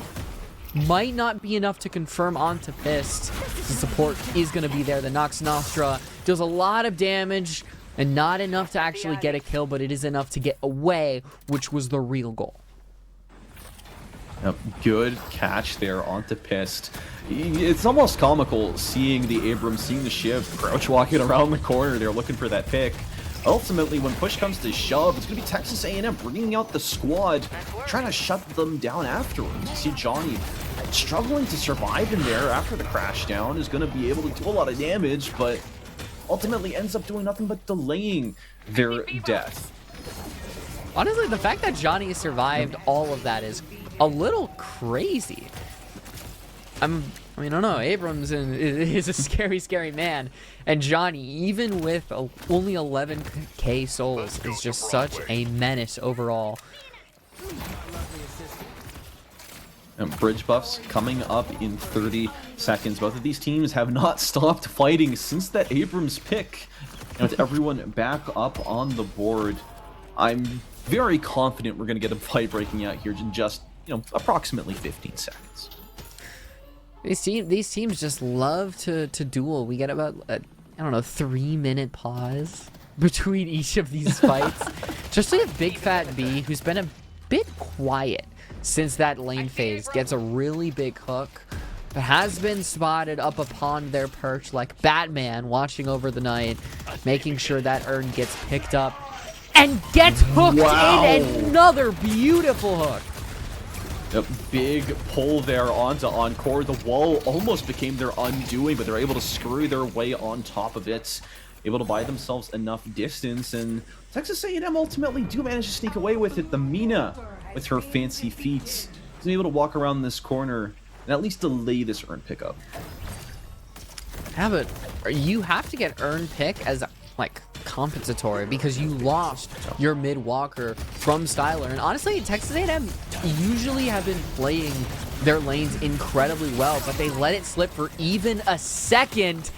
And University of Toronto are able to get away if Fractal could slip away, but doesn't, and now could be followed up by an Abrams pick. This could be Texas A&M's opportunity to really do away with the lead that Toronto have.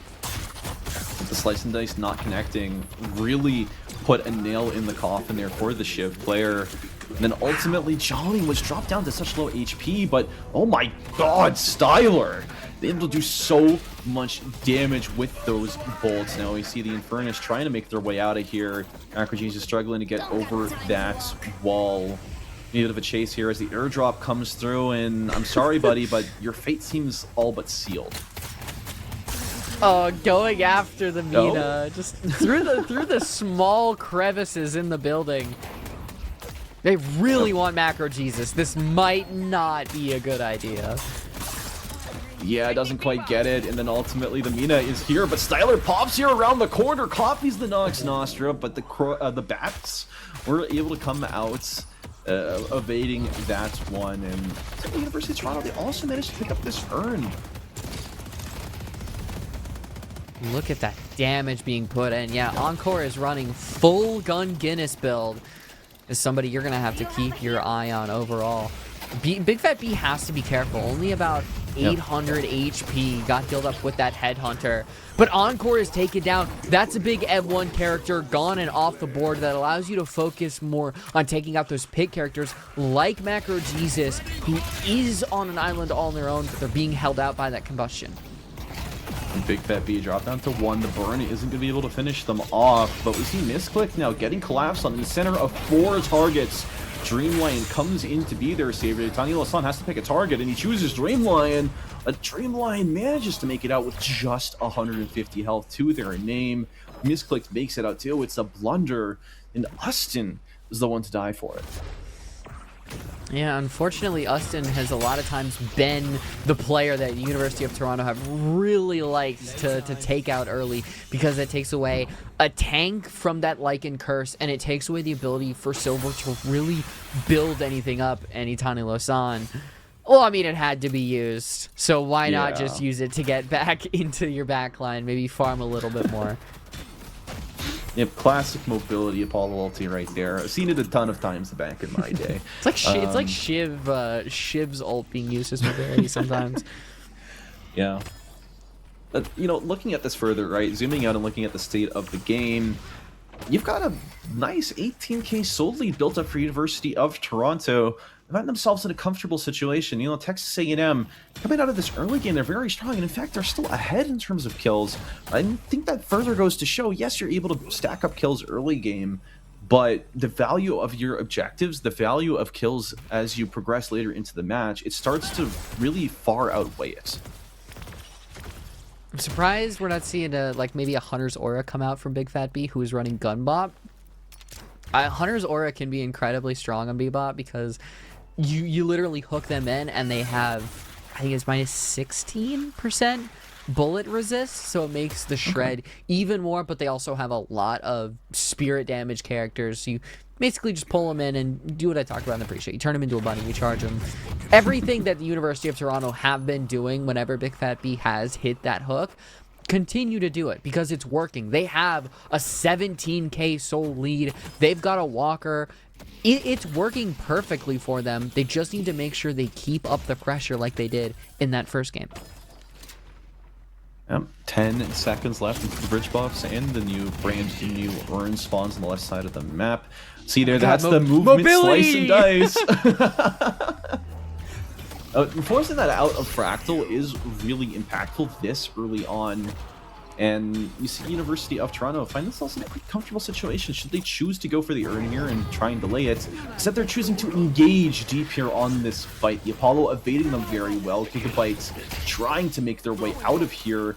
And the Riposte is going to be able to escort them back to their walker safely. Just think, want to maybe Deathball, but picking up Urn, that's going to allow you to create even more space and force Texas A&M to make some difficult choices. Do you gather around the Urn? That gives space for the left walker to potentially be pushed. How is, Encore going to fare up against this Shiv? Seems like right now they're doing a very good job at creating that space. But it's not Texas A&M that have control of the Urn. University of Toronto could just run this back to their base and then hold on to it. Let all of their other players continue to farm up, push lanes, all while denying Texas A&M a really good opportunity to get back into the game.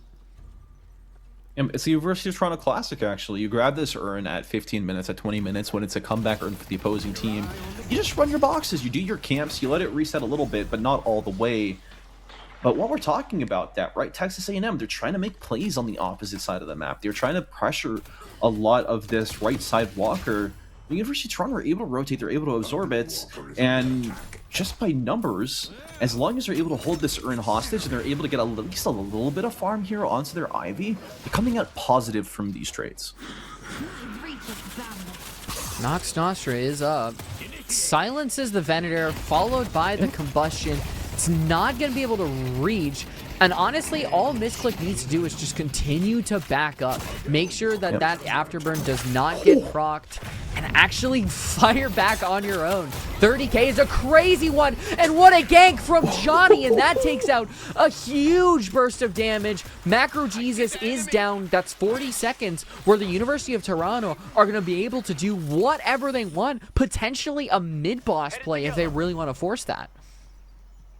Wow, I'm just still in shock at how much damage that the Eerie Dominie shots did. One of them was enough to take this Infernus down to half health. The rest of them took Piss down to 1, and then the Abrams swooping in from behind. The University of Toronto, they're taking this and they're running with it. They're getting this opportunity to go into the mid-boss. Meanwhile, the Urn did manage to reset on its own. You see Big Fat B there on the map trying to contest it, but Texas A&M, they're starting to run away with it. Now, with these regions, with the power of the lead that they built up, they do still have the opportunity now to go and contest the drop-off point. Everything is just working in their favor. Those kills immediately go into mid-boss. Plague is most likely going to die as well. And now because of that airdrop, you're going to probably be able to contest Urn as well as the Walker. Both Walkers, in fact. It is just hell for Texas A&M. Nothing is seemingly going right. And even this Urn push probably isn't going to go your way simply because of the massive soul lead that University of Toronto have. Crash down into swooping up 2 members. Austin is the first one to fall, and Johnny's looking deeper, looking for more. The Atani Losani used for movement. There it is again. Getting Gigabyte back out and back to their spawn. They do manage to get a rejuve here out of Dreamline, but not enough damage in the follow-up. It's able to chunk them down a little bit, just down to half health. And they got the Urn too. It is nothing is going well at all. You probably lose your right walker here. Wouldn't surprise me if they try to push for base guardians as well, simply because they have the 2 rejuves and they have such a commanding soul lead. There's those charges again for Johnny. Doesn't push the envelope, doesn't force things, as the main goal here is get that walker and get a singular pick with that charge again. So good. Not able to find any rest. The Ice Dome comes out at the very least and is able to box in this Abrams. But Plague finds themselves in a sticky situation where they bought enough time, sure, but the rest of the team is not going to be able to do too much in the face of this anyways. Now Plague is the next one to fall. And Rejuve still stay online from University of Toronto. They secured their 2 walkers with it before. They got that urn drop off. And yes, Texas A&M were able to trade it back, but UFT, they're hungry for more. Maybe you get Bebop here. That would be something good, but you're probably going to lose that right Guardian because Austin is being pushed out.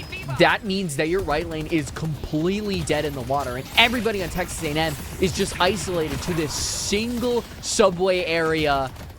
You've got to finish this fight fast. You've lost a Guardian. You're probably going to lose a Shrine. Like, it's not worth it. It really isn't. You see the shift there, rotating around from behind, catches the McGinnis off guard. And on Texas A&M, they had a good play going for them. They got the walker. They were, trading back. They were closer to neutral. But that overextension, yes, they got the region out a big fat lead. But now University of Toronto, they clap back twice as hard. They're going to raise those base guardians, go for the shrines next. And all Texas A&M can do right now is they can watch as their base gets reduced to rubble. It might be a little too much for University of Toronto to let up. Honestly, they've been able to pressure this team so much. And Texas A&M, even though Encore has had a wonderful game, it's just so overwhelming from the University of Toronto. They've run out of rejuves. They drop the patron and decide they just back off. They don't need to push this. They get the base guardians. They have the upgraded troops from the shrines. Patience has never hurt a team, right? Yeah, I mean, usually I'm a little bit against it, but given the current state, we're still 25 minutes in. The respawn timers for Texas A&M are still coming in pretty snappy. And they're all up. They all have their ultimates. And if there's one way for University of Toronto to throw this lead, it's through those high variance plays through overextending yourselves and trying to bite off a little bit more than you can chew. I will say being patient has definitely cost a team or two some things. So it was hinged with sarcasm, but I think you're right. I mean, University of Toronto, they've just been too good. And they haven't shown really any weaknesses so far when it comes to acquiescing really any map control over to Texas A&M. I mean, even with Encore maybe getting a walker, maybe getting a kill, they rotate very quickly and punish what seems like a small advantage for the University of Toronto. I mean, a 50k soul lead. You've got two walkers still up. You control Earn. It is a dire, dire situation. Texas A&M, they have a lot facing them. University of Toronto picked up this Earn. They're escorting it to the opposite side of the map right now.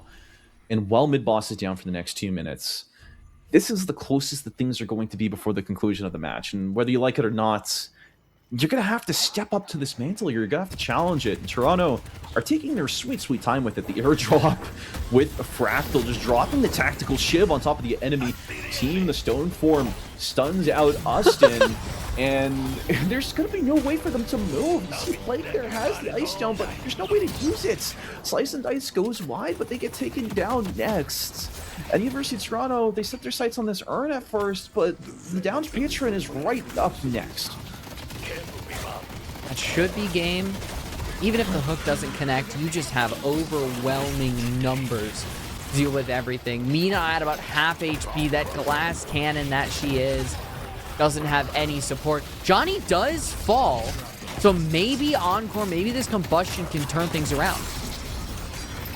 Yeah, Mina, they're doing a lot of damage, but eventually gets picked off, and I want to believe in comebacks as much as the next person, but when you're in a state like this, you got to say GG. Go next. University of Toronto clean up the remaining members of Texas A&M that are still left kicking. They claim this patron and they win the series 2-0. And it is difficult to say that they did not earn that one. Game 1 really felt like they had the M1s just completely overwhelm their opponent. And Game 2, the team play was incredibly impressive. You had some really early hooks from Big Fat B. Maybe didn't have as much impact going into the late game, but then you saw some massive charges from Johnny. The stone forms, we saw it in that last fight, or second to last fight with Kelvin and Silver. Just stone form into Echo Shard into stone form again, basically confirming those 2 kills. It was a very good game by most of the team, or honestly all of the team. There really was not a low point in the slightest. And for Texas A&M, Encore did a wonderful job playing Gun Guinness, had some good picks, but it was just the team synergy. They once again got beaten in the draft. Yeah, you're in a situation where Encore proving that they have what it takes. They're a fantastic player, but when you're put on McGinnis, it's a really weak relative M1 carry, and it really leaves you wondering, could they have picked something better? But regardless, right, looking here at the scoreboard, they did do the most player damage at 40,000 in the match, absolutely eclipsing everyone else. I mean, just wow. Yeah, but then you kind of look at the rest of the scoreboard and you see Justin 0-7, 10k player damage, almost having no impact on the Silver. And granted, Silver can be a very hit or miss character. You either have these monstrous games or you struggle exactly like that. You become a sore point in which a team like the University of Toronto can just go after you again and again and again. And because they give you no space to farm, you're just going to be in the perpetual cycle of torment. Perpetual cycle of torment is a really nice way to put it. I thank you for that term. I'm going to use it a lot moving forwards. But yeah, that concludes our first series here of the night. Going into the next one, it's going to be University of Toronto playing back-to-back up against University of Nebraska-Lincoln up for the lower bracket semifinals.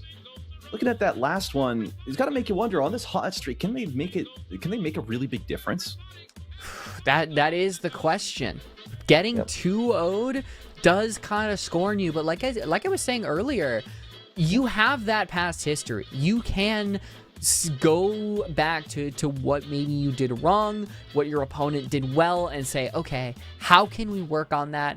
Nebraska, they've set their sights on this team, and now they just have to deal with them, and they'll be in the grand finals tomorrow.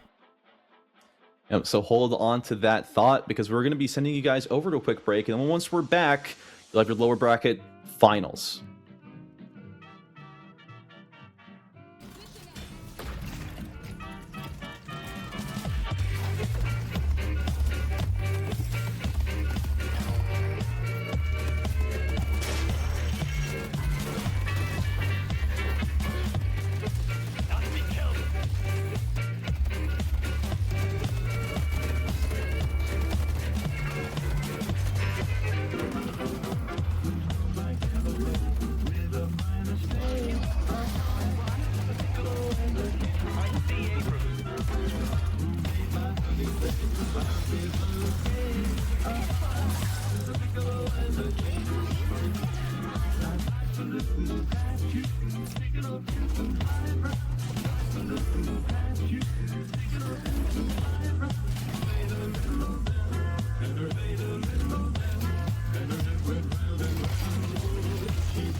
Welcome back to College Deadlock, where we've got a fantastic series coming up for you all tonight.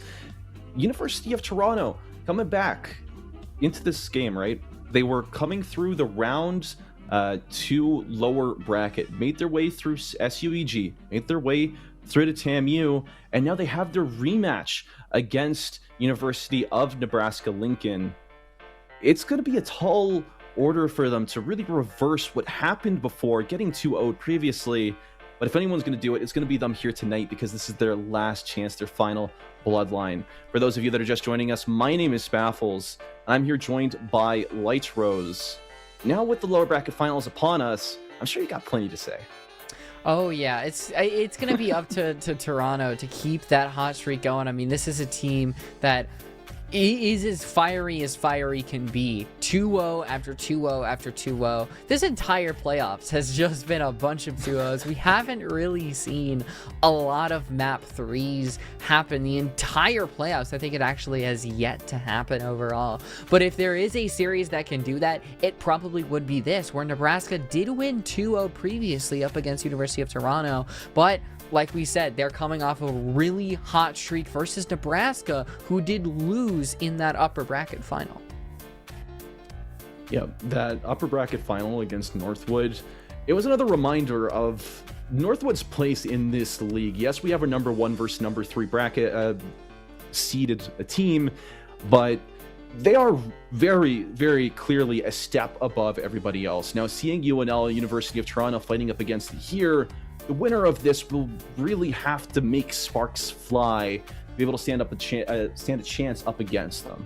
Now, key players here for us tonight, I really want to Stromo from Nebraska-Lincoln, an absolutely fantastic, will, given the chance, dominates lobbies on those M1 carries, and I feel this is a really strong counterpart here to Misclicked, who we saw just perform so well in that last one. Yeah, it'll be a nice little battle. It's something that was kind of in the previous one. It was a lot of criticism that we levied. But going into this game, having a true duel between M1s, maybe a Mirage on one side, a Venator on the other, would be a nice little dynamic to see happen. I want to see what's going to happen in the draft phase, simply because I think it is going to be very different. I imagine that Nebraska, seeing this team before, is going to know what to completely shut out. Yeah, going into this, we have a lot here left on the table. Big question for me, is that Sinclair going to get banned out again? Are they going to choose for the Mirage instead, sniping them after that last match? Or maybe it's a surprise third option in its entirety. University of Toronto are starting off on the Hidden King side, so they have their first pick, first ban. The first ban is going to be onto Dynamo. I mean, we have said so much about Dynamo in this entire series, from the first game where the singularities really didn't hit that much, to the second one where he was banned, and now in this third one he is going to be banned as well. Him and Sinclair have that in common. Both have only had one game where they've really had any stage presence at all, and stage presence is something that Sinclair is well known for, because he had a massive impact with those bolts, with those ultimate copies as well. The bunnies weren't as prevalent, but overall it was simply domination from the University of Toronto, who get to grab that Mirage. Yeah, Mirage in the hands of Misclick did so much work in that first match. We probably won't see them get fed 9-2 in their lives again, but maybe over the course of the match, they're going to be able to do something pretty similar. Over on the side of University of Nebraska-Lincoln, though, they lock in the Infernus Mina combo. Really strong amounts of spirit damage. Dash Furnace, as always, being a really strong pickup, and really sets themselves up pretty nicely heading into the second half here. Yeah, we gotta make sure that University of Nebraska-Lincoln don't fall into the same traps as that first game, because it was a lot of spirit damage, but it just wasn't enough, as University of Toronto were able to, you know, buy the spirit resistance, buy Spellbreaker, really build into one category and not have to worry about dying a lot. And we've seen this story before. I mean, a Venator and now an Abrams, they don't have to go off of their comfort picks. These are 3 characters that they've been able to stay on the entire night, and they have found a ton of success with it. I don't have to tell you about a ton of the charges coming out from Johnny that have been instrumental in a lot of kills. Yeah, seeing them get away scot-free with this composition again, yet they had to trade away the Infernus for it, and the Shiv got picked up against them. But ultimately, if you're University of Toronto, you're pretty happy with that trade. You find yourselves on, like you said, not only comfort picks, but also some of the most powerful characters to date. And looking at these teams, right, looking at the first half of these drafts, there's a little bit of an imbalance starting to form already. Yeah, we'll have to see going into the latter half of the draft if anything is going to be crazy. What's interesting is that Silverban, I honestly don't know if I would even expect Toronto to bring out the silver. Now, granted, that Shiv pick by Nebraska might have forced their hand, but I would imagine that maybe we see an emphasis a little bit more onto Ivy. Maybe we see another pick character like Bebop, as Big Fat B was incredibly good early game, which would shut down that Shiv and shut down that Mina, which can be a massive nuisance onto your backline. And now the Kelvin Dynamo dual ban. Nobody gets to have any fun with domes, singularities, quantum entanglement at all. Lots of super powerful utility there off the board, and I think it hints a little bit more that University of Toronto, they're trying to finish that composition that they had before. They're going for the exact same thing. You don't want to worry about a dome when you're trying to engage deep with your Abrams, following up on that with all the damage. University of Nebraska-Lincoln, though, drafting that Bebop against them removes a really powerful tool from Big Fat B's side and arms themselves really well. I think that combo between the Bebop with the Abrams, with the Mina on the silence to prevent any movement abilities, you've got a lot of powerful things working together here.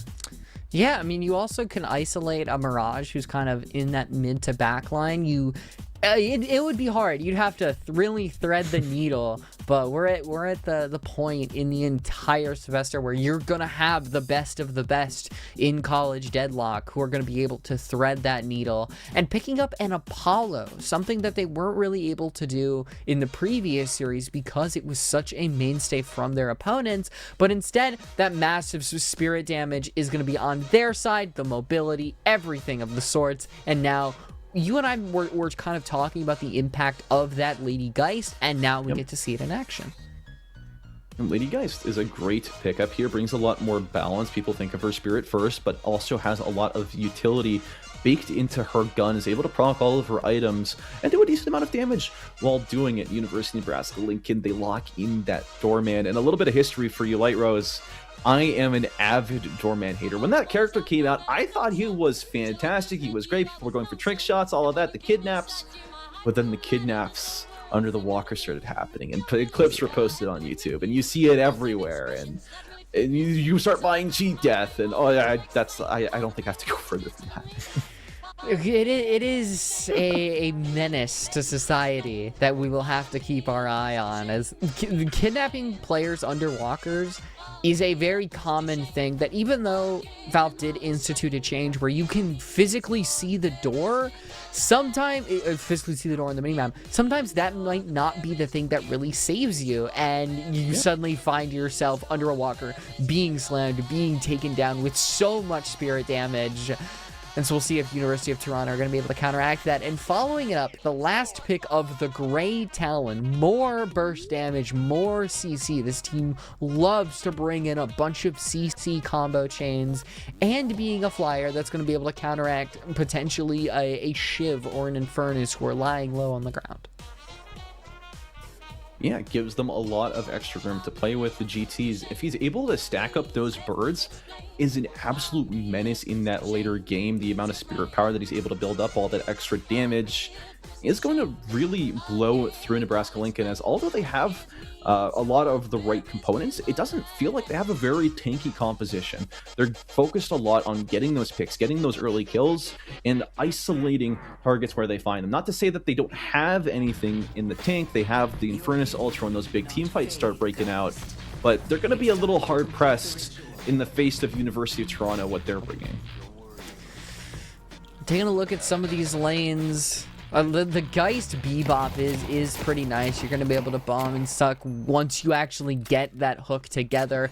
Infernus Mina is also going to be proc hell lane. So you imagine that Ivy is going to just try to stay as low as she can. Apollo's going to constantly be trying to get those lunges. there's nobody who has an immediate advantage because I think those lanes are matched up pretty evenly, but we'll have to see where that first pick comes in. I am looking towards that, you know, maybe Bebop, maybe it comes from the Infernus Mina lane that are able to burst down somebody very quickly. Yeah, there's just so much power loaded into these lanes, a lot of volatility. Yeah, I'm interested in seeing who it's going to be that breaks first. I do definitely expect a lot from the Infernus Mina into the Apollo Ivy. There's just so much explosiveness coming out from both of those sides. But regardless, these teams, they know exactly what they're playing for. Nebraska Lincoln, they've been watching this entire time. They know University of Toronto strats. If you try and go for an obnoxious, you know, deep box route, and you played that in that last match, I'm pretty confident it'll be shut down. Well, there's that hook that we were talking about. Really good cut shot from Skylar. Oh my goodness. The hook came in, and I think it came after the uppercut, but it is still enough to completely disrupt the play and almost have no real impact itself onto that Abrams. It takes a little bit of damage, but Abrams is pretty good at sustaining. See Styler there getting grabbed in pretty deep, but in between a couple walls, that's exactly where you want to be when you have a shotgun with 2 barrels on it. They are ultimately able to retreat, not going to be with those tier 1 camps, but having your life is a little bit more precious at this point. Yeah, you don't want to give things up. At least this early, especially once now that the camps are up, the boxes are up. Big Fat B's got to be careful. As Shiv does have those knives, it's going to be able to constantly chunk away her health. And because Grey Talon is kind of stagnant up in the air, it's a really easy target for Neptic to constantly just apply those knives. Cooldown after cooldown. I will say it is kind of counteracted by Misclick, who's also doing a very good job at applying those chins marks. It's a great little dual lane happening of constantly taking down your opponent. Maybe the medic trooper puts you back up. It's a real duel between the two kings. Yeah, just plenty of damage coming out from both sides. I will say that the Shiv from Neptic does have a slight advantage once he has the bloodletting available, especially with the amount of cooldowns that Mirage operates around. Not that Jin's Mark is on a cooldown, but the frequency he's able to apply it really matches up pretty well with the bloodletting and how much you're forced to interact with them, so you're able to tank a lot more damage than you would against somebody with a little bit more sustained DPS per se. In the rest of the map, though, things have been pretty stable. Nobody's been popping off too hard. Although, with this Venator roaming around still in these boxes, I feel like Nebraska are just a hair away from sniffing them out. Yeah, they are on completely opposite planes. Yeah. You've got Mina on the roofs. You've got Venator in the subways. Now they might be forced to interact, or just ships passing in the night, not coming across each other, and immediately going right back to their lanes. We'll see where that first blood comes from. An interaction happening between the Mina and Apollo. This might end up not really doing too much, as I don't think either characters are going to be able to apply that much damage this early in the game, especially not without their lane partner. I will say one of the things I've noticed as we've been zooming through these player perspectives is there's been a lot of defensive items being purchased. You see that Resto Locket on the Mina, you see the Venator in mid lane having 2 defensive items. The Ivy is rushing, healing Nova. There's obviously a lot of respect from both of these teams for each other, and they value a lot of that stability as it leads them in towards this later game. But as we're approaching 5 minutes, they're forced to come head to head. And yeah, those regen items are good, but you're going to have to rely on your skill and a little bit of extra damage here to try and eke these ones out. Do you have the bridge buffs up? Infernus and Mina abandoning their lane, so they should be able to confirm it. A movement, not the buff you would really like, a casting buff, or even a gun buff on either character would have been the holy grail, but fortunately, Mina's just going to be able to zip around about, 20% more. Yeah, it gets around the map a little bit faster. Nice quality of life at the very least. You see a vitality buff go in the way of Shromo. This would be a very, very good feeling for them, I'd say. That Lady Geist is going to enjoy it quite a bit. University of Toronto are seemingly sniping around, looking for some plays here behind this Walker. Misclick getting their ultimate, one of the first in the lobby, is a little bit less impactful. As a Traveler, unless you're dying in lane, you don't really have too many, horizontal plays across the map that you can make with it this early on. Yeah, I mean, honestly, as annoying as Mirage is to lane, you almost never really have to worry about that ultimate being a massive threat. Like, let's say, sometime on the Infernus, or even the Hyper Beam on the side of Woody, who does claim that first death, and now we get a little bit of an advantage. It's going to allow this guys to push up a little bit, and already Venator is back up, so it's just going to be a little bit of Guardian damage, and immediately back right up. Yeah, got to make your way back. You got to respect this combo. Yammer's really good at catching people off guard. Lots of damage coming up. The bird seeking its mark, and they will find it. Big Fat B secures the kill onto Arctic. And this is going to allow themselves to pressure towards this Guardian, right? You saw Neptic as well. Being such low HP, they're going to have to really watch themselves if they want to defend this. Yeah, that is one of the best parts about Great Talent, is when you know a player is low, you know where they are, all you have to do is guide that heat-seeking bird directly to its payload and confirm a pretty good kill, which gets you that space early on. That's what you afford yourself, and maybe you get one more item that's going to allow you to push up. You get, let's say, compressed cooldown. You get a bird up in 15 seconds. That's another thing you're going to be able to throw at the enemy, be a stun, be a confirmation for when your lane partner bursts them down with Jin's mark. Yeah, and the Vraska Lincoln, now that they've been able to build up their ultimates, they've been able to slow things down a little bit more. Ultimately, that kill from U of T was pretty nice, but didn't really manage to convert too much, and having your Doorman be a little bit behind on souls isn't a problem at all, especially the kind of builds you've been seeing them go through these days. You see their deep trade, Big Fat, or sorry, I'm used to the Bebop being Big Fat B, but it's Woody Seth gets knocked out of position, is able to retreat without much problems. Yeah, there's a very, very long laning phase. We're not seeing any crazy plays. I mean, almost every single Guardian still has at least 2/3 of their HP, and 6 out of them have almost all of their health. It is a very death by attrition type of game. As you mentioned, a lot of defensive items, so you're waiting for a lot of those wounds to come online, for those Sinners, which only now recently activated. That's going to allow some gold statue buffs. You're waiting for one opportunity, one item that can allow you to potentially push up. The Riposte, believe, shuts down the Nox Nostra, and this could be an opportunity that the University of Toronto can capitalize, but Mina is just so slippery and able to get away with almost all of her HP. Yeah, the unupgraded airdrop is a little bit underwhelming at this stage of the game. Did 110 damage. There's no silence or anything attached to it at this stage yet. It doesn't even give Ivy her own shields. So it's a pretty easy disengage there for Cloud. Now with the Sinners up, they're able to find their way out into their own jungle. They're claiming them and really preventing their opponents from it. You see Woody Seth, though, is hunting. He's looking for them. He's hiding behind this corner, trying to see if they're able to find a pick onto any unsuspecting victims. See the crash down come out from the Abrams. He's going to be stunned out of it mid-air. The bomb is attached to them alongside the Geist Knives. He's able to retreat and reset under the map. It's going to be the Venator, the Iridomini, shutting down Woody Seth as the only death this summer.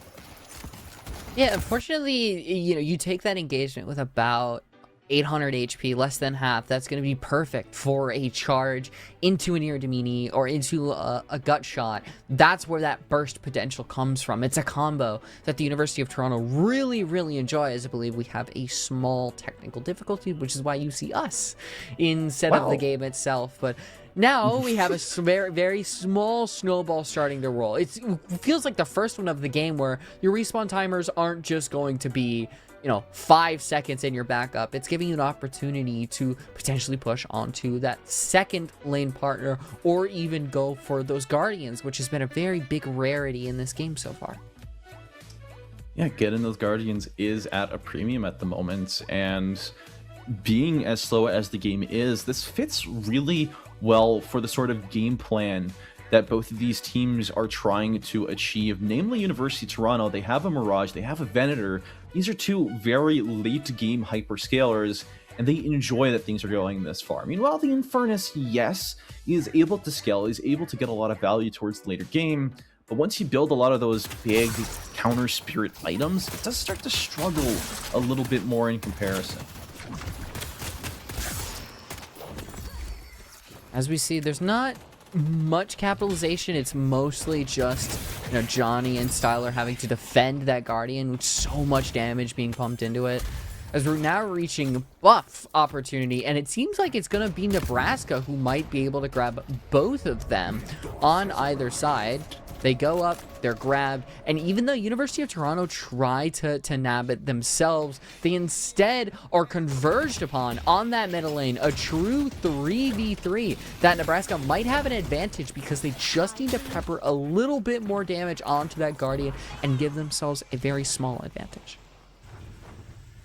And a small advantage is what they're looking for. You see the airdrop from the Ivy, zooming in over that urn, not quite managing to pick it up, but is looking here, flying around, applies the slowing hex even, and just flies away, continues. You don't have to land for a pretty long time, and just continues to pressure them away. On the other side of the map, though, we see Woody Seth dropping down to 1 HP, getting chased around, and Nebraska Lincoln, they've managed to run away with this urn. Not only do they get urn, Woody Seth gets out. So you're going to have, at least right now, a 2v1 up on that right lane. Johnny might be able to speed over. It's going to be incredibly important to either get a kill or drop that urn. And it is going to be Nept getting a melee. And now it's a big decision here for Arctic. Do they commit the urn, go in for the 2v2, knowing that an Abrams might be directly on the way? They're eyeing things up. The Doorman decides to drop the urn behind the Guardian and hides off the map, right? You're down that low HP. I don't think it's enough to be able to execute yet, but you really don't want to lose any more health when you're at that stage. Now, Nebraska fully rotating over. They've stuck one member under each Guardian, trying to defend things, trying to have their cake and eat it too, really, as the Doorman is the one to escort this urn. We see a lot of damage come out. The hook goes wide. It's Nebraska that are initiating this engage, but the Infernus doesn't have any flame dashes left in the tank. And these are starting to slow down again. It's coming to a standstill. The flawless advance in midair. Fractal taking a lot of damage. It's not going to be able to finish it off yet. This could be a tall order for them to escape, though. Oh my gosh, she's trying to track down a gnat with a small little laser. Fractal gets out, but this fight just continues to go on, and actually using the slam to get out of dodge. Urn was not controlled, so now you have, I believe Woody Seth is going to try to grab it. The fight might continue on, where it's a very brief pause in the action, as it's changed now over to mid. This is an incredibly chaotic fight that's had multiple breaks, multiple commitments. It's kind of the University of Toronto style, is to keep these fights going on for very long, and also very discoordinated at times, but that urn is grabbed. So University of Toronto have to immediately turn around, head back over to that urn, and we're seeing another fight that is in the advantage of University of Nebraska Lincoln when it comes to numbers. The urn being walked over, it was dropped. Now the airdrop comes through, hits 3. The Ivy is still flying up above, looking for any picks. Neptic is the first one to fall before even using their slice and dice. You see Arctic taking a lot of damage. The urn getting picked up here for Johnny. He is going to be forced off of it, though, thanks to that flame trail. It's going to be a 1-for-1 trade as the Bebop trades their life for the Mirage. Going to be a parry onto Dream Lion, but nobody's able to follow up on it just yet. It's 40 HP. It's 10 HP. The Doorman falls, but University of Toronto finds themselves at 1 respectively. The Infernus hunting them down, playing Ring Around the Rosy. He's not quite able to get any of those last hits. I think Dream Lion might actually be at 1 HP, but now Johnny picked up this urn, is walking it over, and there you have it. Dream Lion eventually does fall, but Shroma puts themselves pretty far out of position. They're not going to be able to contest this urn any longer. Man, Johnny is an incredible Abrams. I just have to come at it. Never usually showing up in terms of kills, but like the presence that they have is undeniable, and being able to isolate a lot of these players, be the support. I think Dreamline did eventually go down, but after the parry, Johnny is immediately there to push back everybody else, and Arctic then falls because Johnny is that very commanding presence and has that soul lead. And something that we haven't really mentioned for the University of Toronto is that they've got that soul lead, and they've been able to keep that going after the urn, after the couple kills. Big Fat B is only getting fatter, and so is that bird. They're able to do a lot with the amount of souls that he has given to him. But it does look like Johnny finds himself in a difficult predicament. You have the Infernus, you have the Bebop together, try to pressure a lot more damage onto him, and it's going to be a trip to the Baroness for Big Fat B as they're caught a little bit off guard. We see the Ivy around that bush trying to avoid this Mina, but as the urn is come back, urn, Nebraska Lincoln lose 2 members. The Doorman is the latest one to fall. The crash down on top of Neptic drags them through the portal.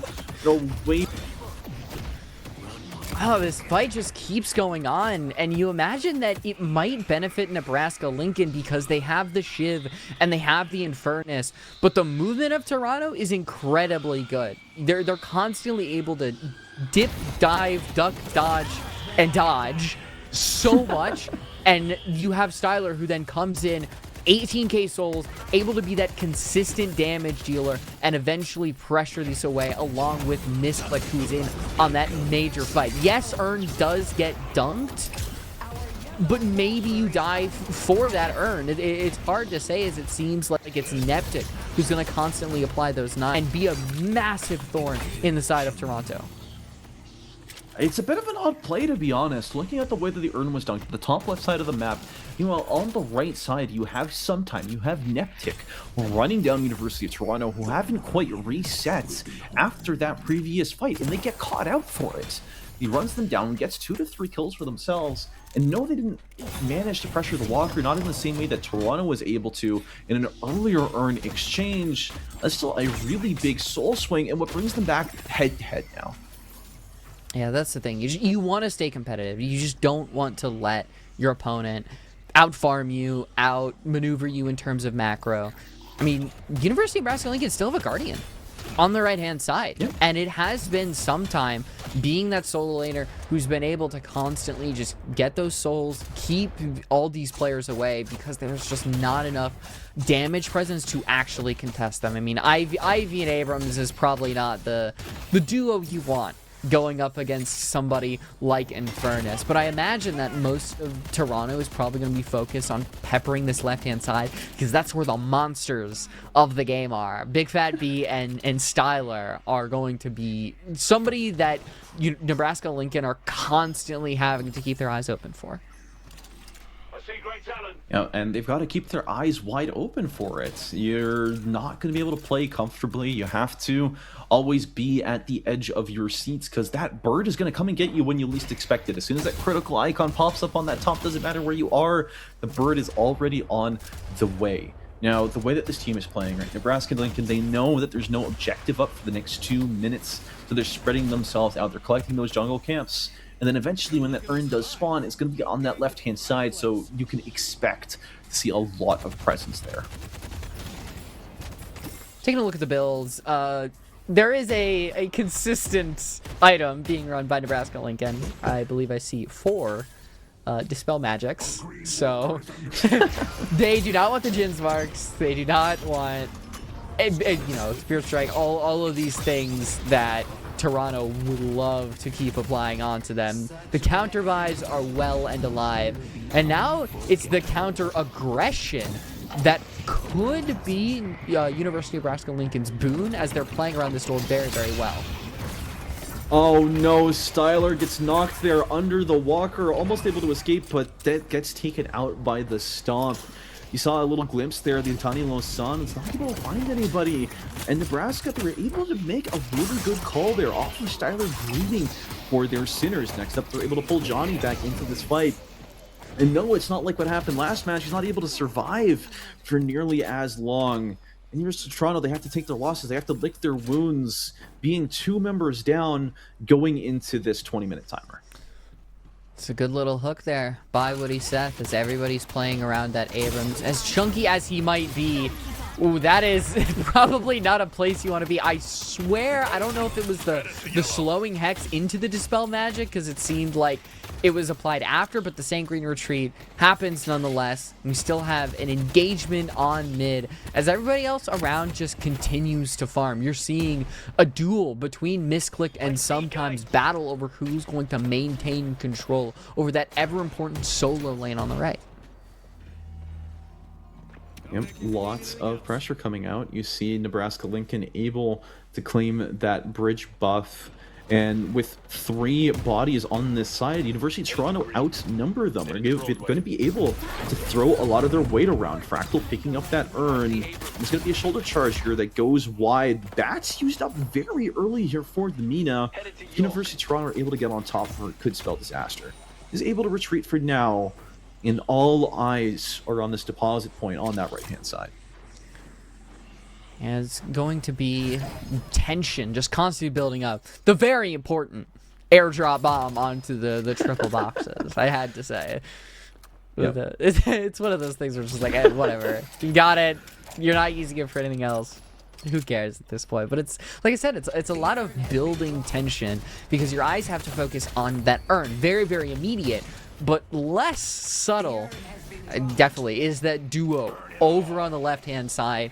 You've got Styler, who's going to be 23k, but you also have the Bird that you have to keep a constant eye on. But so far, Nebraska Lincoln are doing a wonderful job at pressuring this team back, and Misclick just walks into the wrong party and ends up dead, meaning that you most likely are not going to be able to deposit this urn.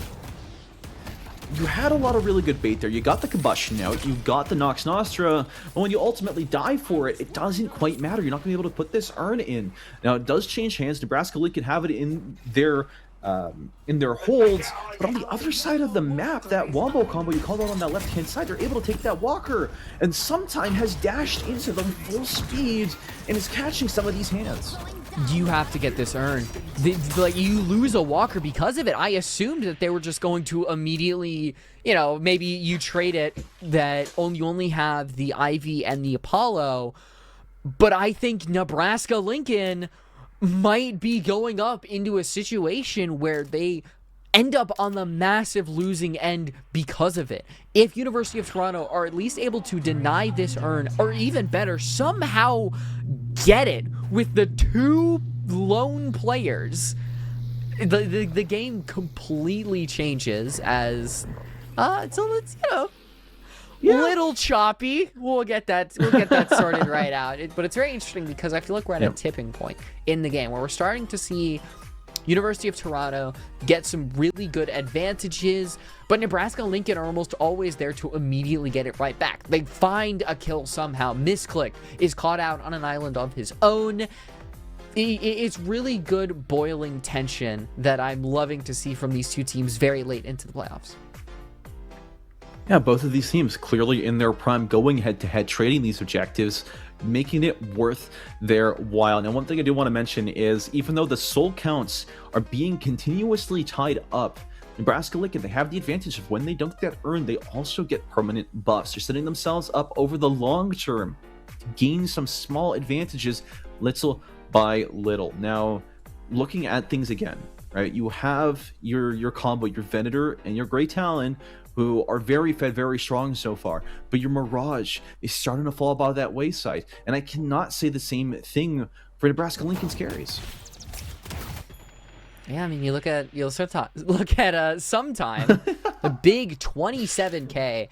We've kind of ignored that. We've been talking a lot about, you know, the hooks from Woody Seth, maybe the birds from Big Fat B, the charges from Johnny. But sometimes it's been just the undercurrent. Always on that right lane, always getting souls, and a Fed Infernus is possibly one of the most annoying things in the world, because if it's an Afterburn build, which I think it might be, you Dispel Magic immediately is reapplied directly to you. It's hard to play around just like an incredibly fed Mirage, which doesn't seem to be the case here. And if you don't have a fed Mirage, he's kind of there. He needs to be very strong to have the impact you want him to. Yeah, I'm sorry, my jaw is just on the floor. This Infernus of sometimes managed to come out from that 1v2 against Tyler, against Big Fat B, your two most fed carries for University of Toronto on top. And now UFT, down 3 members, are going to have to surrender this mid-boss over Nebraska Lincoln. We were just praising them before this about how so calm and collected they were, how they were both matching each other's footsteps, almost like they were in a dance with each other and trading these things so meticulously. But then one small play really tips the favors, tips the power, the advantage in the favor of Nebraska Lincoln. We mentioned how close the Soul game was. Yeah. Not anymore. 133 to 118. You're going to use this early rejuve to push up those lanes, fix everything, because that was really the sore spot, is because Big Fat B and Sylar pushed up that left lane so much, you're now having to spend about 30 seconds to a minute cleaning that lane up. But now that it's fixed, you can start to push some of these walkers. You need one, and it starts with this mid walker, something that really isn't defended. Only Abrams is here, who has been caught out. Bomb has been applied. Not going to do too much damage. Edge is a gun bot build. Walker 1 down. Go to the next one and just rinse and repeat. Use those Reju crystals to the best of your ability, and you might walk away with an unbelievable advantage at the end of the day. But I think Cloud has to be careful. There are 3 members of University of Toronto on that zip. Yeah, there is just so much pressure that you have to deal with at this stage of the game. Toronto was matching them, but Nebraska, they're starting to run away with it now with this free access to the map. You have an Infernus who's incredibly hungry, and on this full Flame Dash build, you're able to farm camps in no time at all. So able to gobble up the tier 3s on the left side of the map, and they're going to have free pickings there anywhere they want onto that right side. And looking at this further, right, they have another 2 minutes worth of rejuve. They can very comfortably walk at either 1 or 2 of these walkers and claim them before this timer runs out. I'm looking at the minimap, and it's Cloud is playing such a dangerous game, taunting death, because you have Johnny and Big Fat B there. Now 4 might be joining the fray. Everybody on the University of Toronto is just hovering this right walker. And if Mina is caught out all alone, which she has made herself known, that could be really easy pickings. But there's just way too much time. That allows the rest of the University of Nebraska Lincoln to join the fray, and we might have a proper fight with those 3 Reju crystals in pocket. Nebraska taking this commanding lead, doing a lot of damage to the walker first and foremost. We see Neptic getting caught out there on that side, and the crash down comes through onto Woody Seth. Johnny put in time out there in the Baroness. The Nox Construct comes through, doesn't do too much damage in the grand scheme of things. Now free from the Baroness, Johnny's back in the fight. This would be a Vortex Web into the wall. And Toronto has been neutralized at the very least. Johnny's the first one there to fall. They do a lot of damage, but not able to finish off these rejuves. Actually, they are, and it's going to be 2 picks here. 1 rejuve left standing, and the barrage is incredibly low. Misclicked running away for their lives. It's going to be everybody through this door to try and shut him down. Not able to find him, but the walker will have to do, as Nebraska, they're hungry sharks, and looking around, they're swimming around the school of fish, trying to see if they're able to find any last picks. And there goes Dreamlion. There goes all 3 walkers. You only lose some time. Technically still have 1 Reju available, most likely not going to get any use out of it. But that, ladies and gentlemen, is what we call success. And grabbed by Arctic is the urn. And man, what a beneficial fight. Getting the most out of your Rejuve crystals. Everybody was on such low HP, but taking out Misclicked early on means that you're not really going to have an easily accessible way to confirm that. There's no Shiv for the execute. Big Fat B did not have a bird to really use in that situation. It had been used earlier. There was so much front load on that fight, and actually seemed like it might work out, but because University of Nebraska-Lincoln played it patiently, they used that doorman, they used a bit more support builds to really help them out, keep that fight going, get the macro game, and keep their soul lead. I'll deal with the hooligan.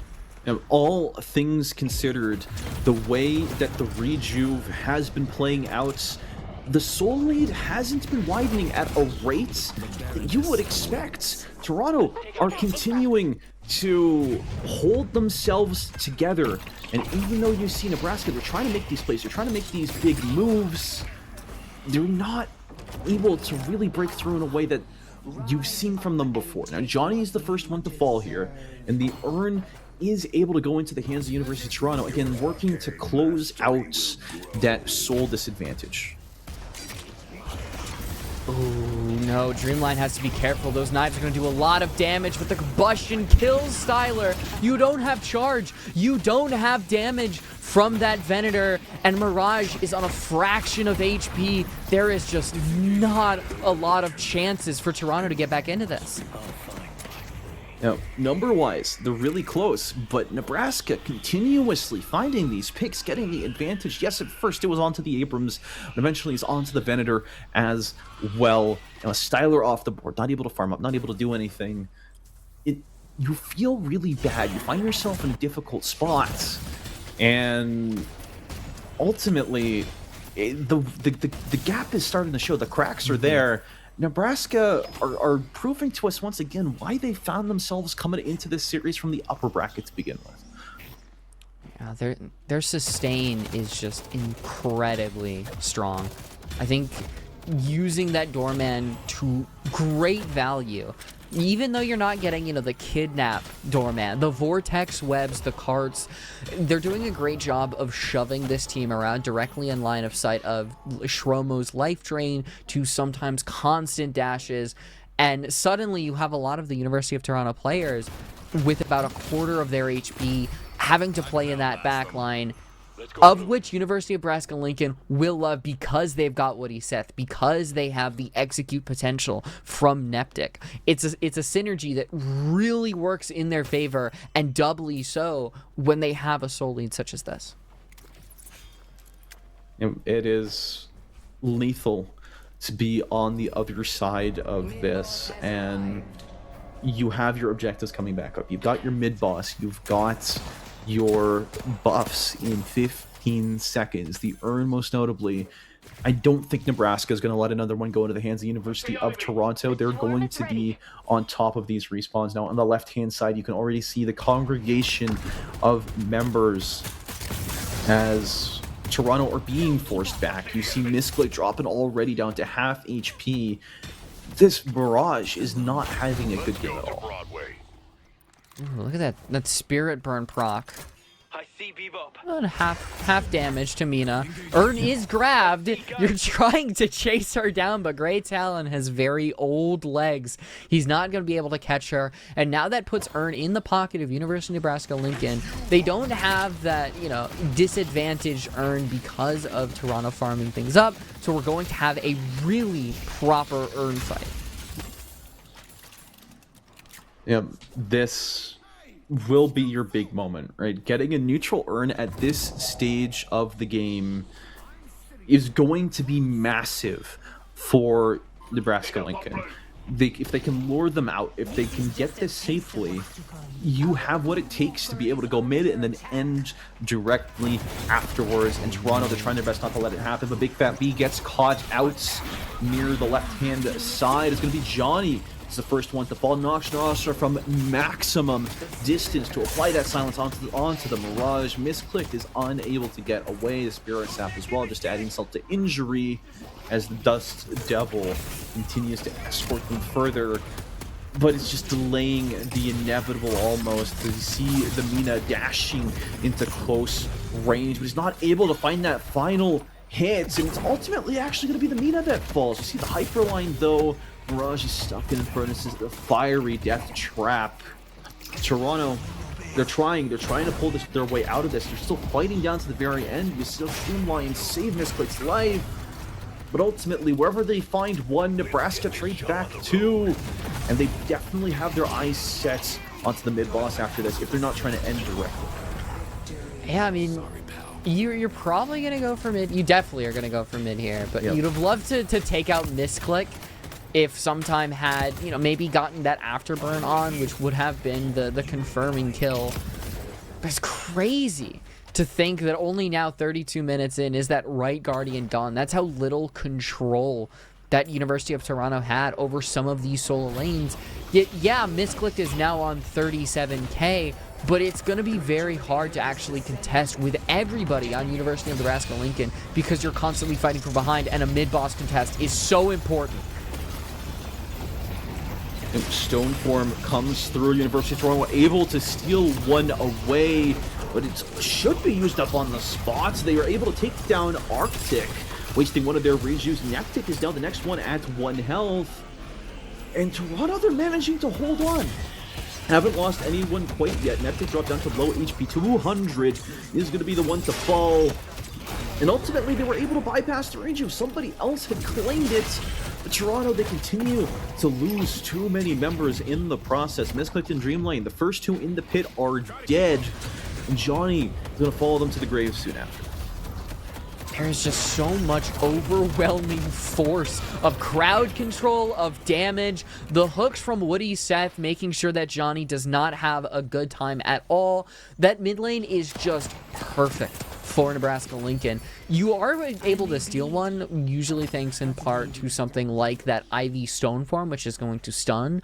But overall, a mid-boss area like that, which is such in close quarters, is going to be heaven for something like an Infernus dash build, which can constantly just zip back and forth. It's going to be hard to really pull down, and another hook leads to a kill onto Big Fat B. These hooks in the late game have been absolutely precision kills, and it means that that lead just gets even bigger for Nebraska-Lincoln. Able to extend themselves. They know exactly where they need to be, how they need to do it, and they're also securing the earn just a bit, just for a little bit of extra financial security, as now they have their sights firmly set here on the base. Toronto, this is your best case scenario. You were able to deny all three of those rejuves. They've all been lost over the course of that fight, but you still find yourself down 40k. You still have to claw your way back from this, and Nebraska have all the time in the world to regroup, to buy with those massive soul injections they got from those kills and from the mid-boss, and able to come back and fight them harder, hopefully this time to secure those shrines and to get that patron down. The benefit from this team comp from University of Toronto is going to come from Misclick and Styler dealing damage, usually helped out by the CC from Johnny and Dreamlion, which is then followed up by Big Fat E's Bird. But so far, it's a combo that hasn't really been working out because University of Nebraska-Lincoln have so many escape options. Almost everybody has a way to get out, especially the way that they're playing around these doors. I mean, look at Cloud. That's a situation where you are in an unfortunate circumstances, but you simply sanguine retreat out, and it's like it didn't even happen in the first place. Now University of Toronto able to pull another rabbit from their hats, and they'll secure this urn down from beneath Nebraska's nose, and they're going to try to escort this over. They have a really tall order ahead of themselves because Nebraska already set themselves up around this drop-off location. It is very enclosed, it's tight, and you're not going to be able to do a lot of that maneuverability around here. You see the Apollo getting caught off guard. Shoulder charge onto 3, but the E-shift does save the Mina, who's the most fragile of them all. It's a massive stun onto 4 from the combustion. Infernus is not going to be taking too much damage. Toronto already, their health bar is too low for them to continue on this fight. It's going to be a grab there onto Styler, who has the Iridomini proc. The bird comes through. Misclick is able to take down Nectic, but Dreamline gets traded out. Styler's the next one to fall. And Toronto, stand proud, you've been fighting well. But Nebraska, they're coming for you, and they're coming for you more than ever. Oh, all the E-shifts that we're seeing, keeping these fights sustained for so long. And it's another situation where two low-health members of Nebraska Lincoln get away. It's Arctic and Woody Seth, who, if they die, the fight is completely turned around. Same with Sometimes. That's a situation that are on low HP, but catching out the doorman, can you get the Infernus, would be unbelievable. But guess what's there?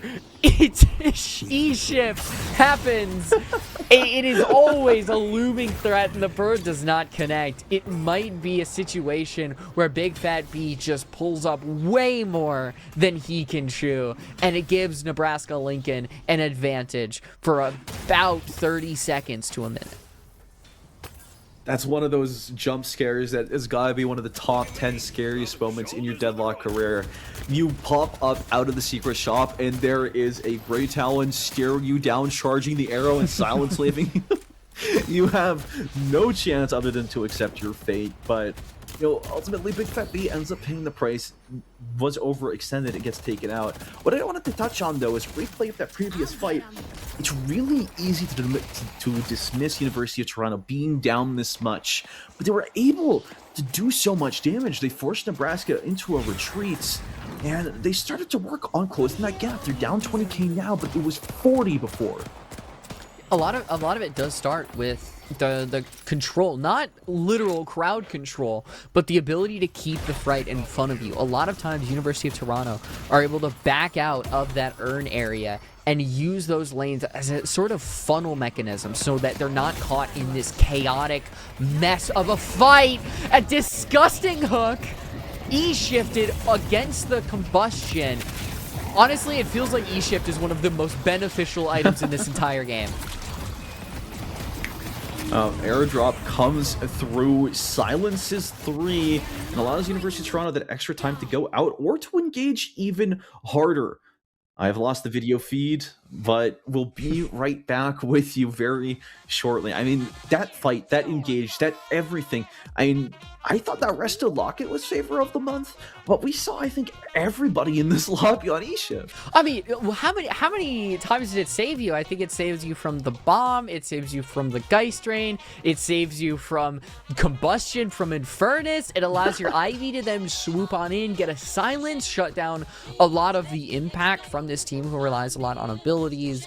It is unbelievably beneficial, and I wonder if it's starting to have its play in the meta. I remember, I don't know how many balance patches ago it was, where it was just disgustingly broken. You could constantly pop it over and over again, and yep. I hope we're not back to that, because it is a very frustrating item to play around, because there are it's a really good hook from Woody Seth, combining into a lot of these abilities which are designed to punish mispositions, but E-shift is kind of designed to counteract that, give you this very brief moment of invulnerability, and it's a buy that can be very risky given that it's a tier 4, but we're seeing it work out in spades.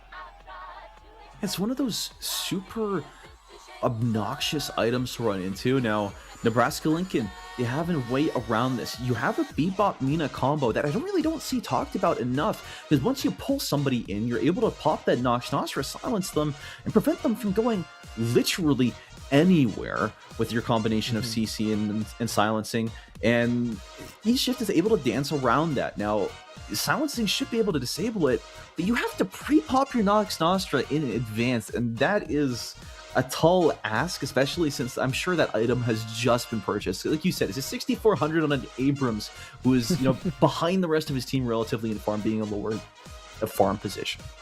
I mean, it's just something that it's completely worth it. If you're in a position where the whole goal of the enemy team is just to pull somebody in and just go boom, boom, boom, boom, ability, gun, gun, gun, gun. You turn E-shift on and it's like, all right, I'm gonna chill out for like 3 to 4 seconds. But I don't know if it's gonna be able to save this team, as right now it's just so much happening. Those dashes dealing so much damage. And you have Misclick forced into low HP to retreat from this fight, but the flawless advance from Fractal is doing a lot of work. The Nox Nostra able to dissuade them a little bit longer. We see Johnny there with a second E-shift. Mina E-shifts herself, and the bird soaring through the fight is not going to be able to get enough damage there thanks to the explosion range. But ultimately, sometime it is dancing circles around Johnny. That Siphon Life is, or not the Siphon Life, but the regeneration from Abrams is able to keep him alive through that burn. We see Fractal falling eventually, a mighty 80-second respawn timer. But as things continue on, Misclick is continuing to get more power, more value out of this fight with those Scarabs. We see just how much damage this guy has lost in recent times. And you see further the combustion coming through, the E-shift afterwards. He manages to down 3. Dreamlion getting set on fire. Big Fat B chased down around this corner. Is not able to find any kills and sometime falls. Toronto hold on by a smidge. Now on the other side of the map, the Doorman is able to pull everybody underneath this walker, and instead the turrets are being tabled on him as another E-shift from the Abrams, able to keep him alive. Styler falls in this tight corridor, but Namina stuck in a tough place, preserving her life just for a little bit longer. Johnny, next one to fall. And for a 1-for-3 trade so far, Toronto, they're coming behind yet again. Nebraska barely staying through this. It's just a situation where you think that it might be University of Toronto finally finding their way forward, but the constant bit of sustain, you take down sometime, and Cloud is right there to step in. So is Shromo. There are so many members of Nebraska Lincoln that you have to worry about. Yes, Misclick is doing so much with that Dust Devil, doing so much with those Scarabs, but when you're caught between 4 players all at once, there's almost nothing you can do to stop that. And now we're going to see a mid-boss contest as Fractal has to retreat all the way back to base. One shrine was already taken down by the troopers, half HP done to another one. It's unfortunately the spreading of the souls that's really good for Nebraska Lincoln. They're able to keep everybody alive with all of their sustain. They've got so many exit tools, and unfortunately for Toronto, Styler dying early means that all your power comes from one singular person, and all Nebraska needs to do is avoid that person. Man, that was a long extended fight, past where anything I was expecting from that before, ranging from their base all the way to the enemy walkers. But Toronto now find themselves in a situation where that was really close. That was their shot back into this game, but they fell at the last moment. And now Nebraska looking forwards. They have the 3 ridges. They had the opportunity to buy and spend all of this excess income. And you can see they have more luxury items. You see this focus lens on the Mina present to shut down one of your only 2 carries. And Toronto, they have a really tall order ahead of themselves as you see Johnny already forced into the E-shift. Danilo-san comes through. He's not going to be able to take down what he said. He survives with 1 HP, and you already see the soul swap come through and restore the Lady Geist. To see 2 picks onto Fractal and onto Big Fat B as Nebraska, they finally found their strides with these 3 regions. With that extra security it provides, they're able to comfortably set foot into Toronto's home turf and claim what's left of the Hidden King. Yeah, it's only a matter of time with 2 rejuves and that much damage on your side. The charges are going to be there. And for the time being, there is still a bit of fight, but just look at the pure damage that Lady Geist is able to put onto everybody. Follow it up with all of the dashes on the side of Sometime. Eventually, this team will fall. And yeah, there's almost nothing that Styler can do against that. Nothing can Dreamlion can. It is University of Nebraska Lincoln. They dance on a knife's edge. For almost every single fight, there are 2 to 3 players on 10 HP, 10% HP, but they always get away. They always survive. They get healed back up, get back into the fight. That is the difference maker, is there is just nothing that can confirm these players through all the sustained damage that Johnny is putting in with the charges, through all the Jin's marks. It's just not enough damage. You find them in that situation where you're down 30k.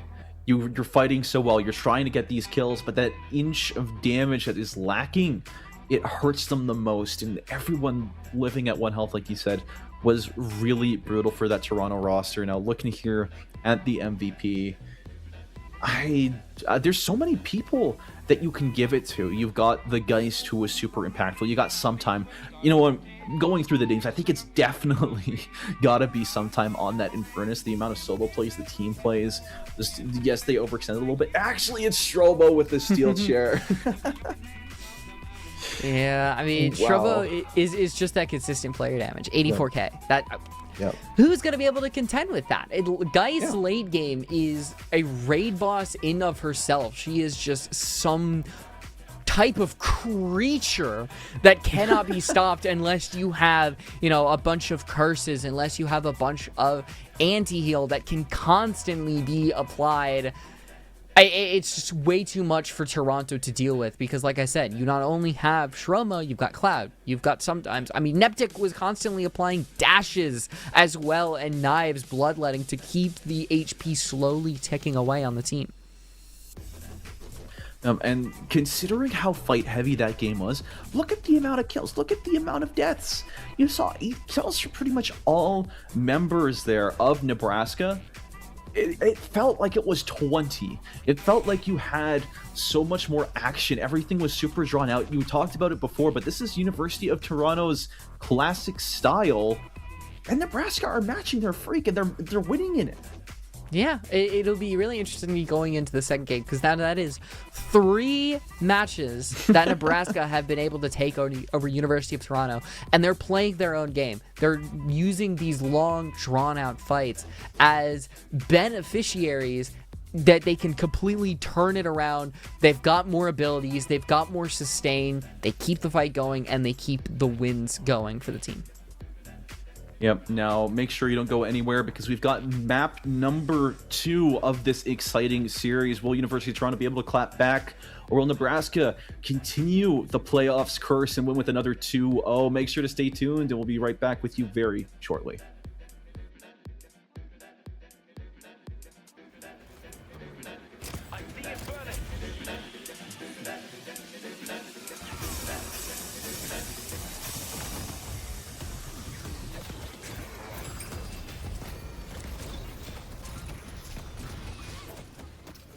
My mistake.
Guarda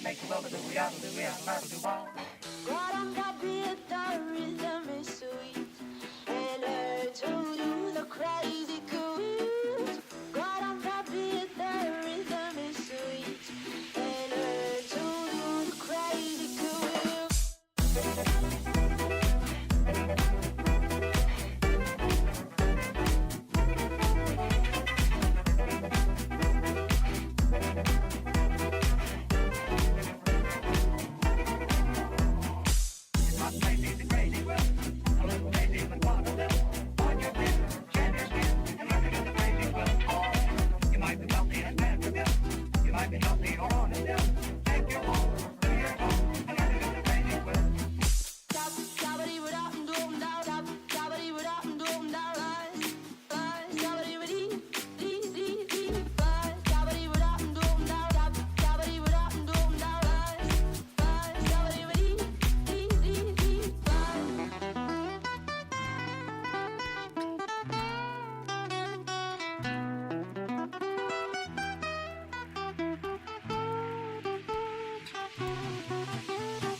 Hello and welcome back to the Fiesta.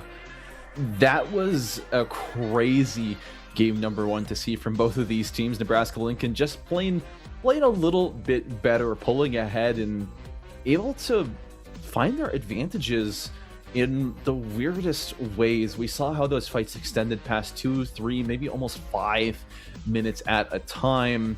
Light Rose, do you think there's anything more to it, maybe? Honestly, I mostly said it during the games. It's just the fact Yeah. that they constantly had the ability to get out of dodge and escape death in almost every single circumstances. I think it was said by some of the players who are also watching this game, that there was just a ton of times where they got away and it's gonna haunt them in their dreams.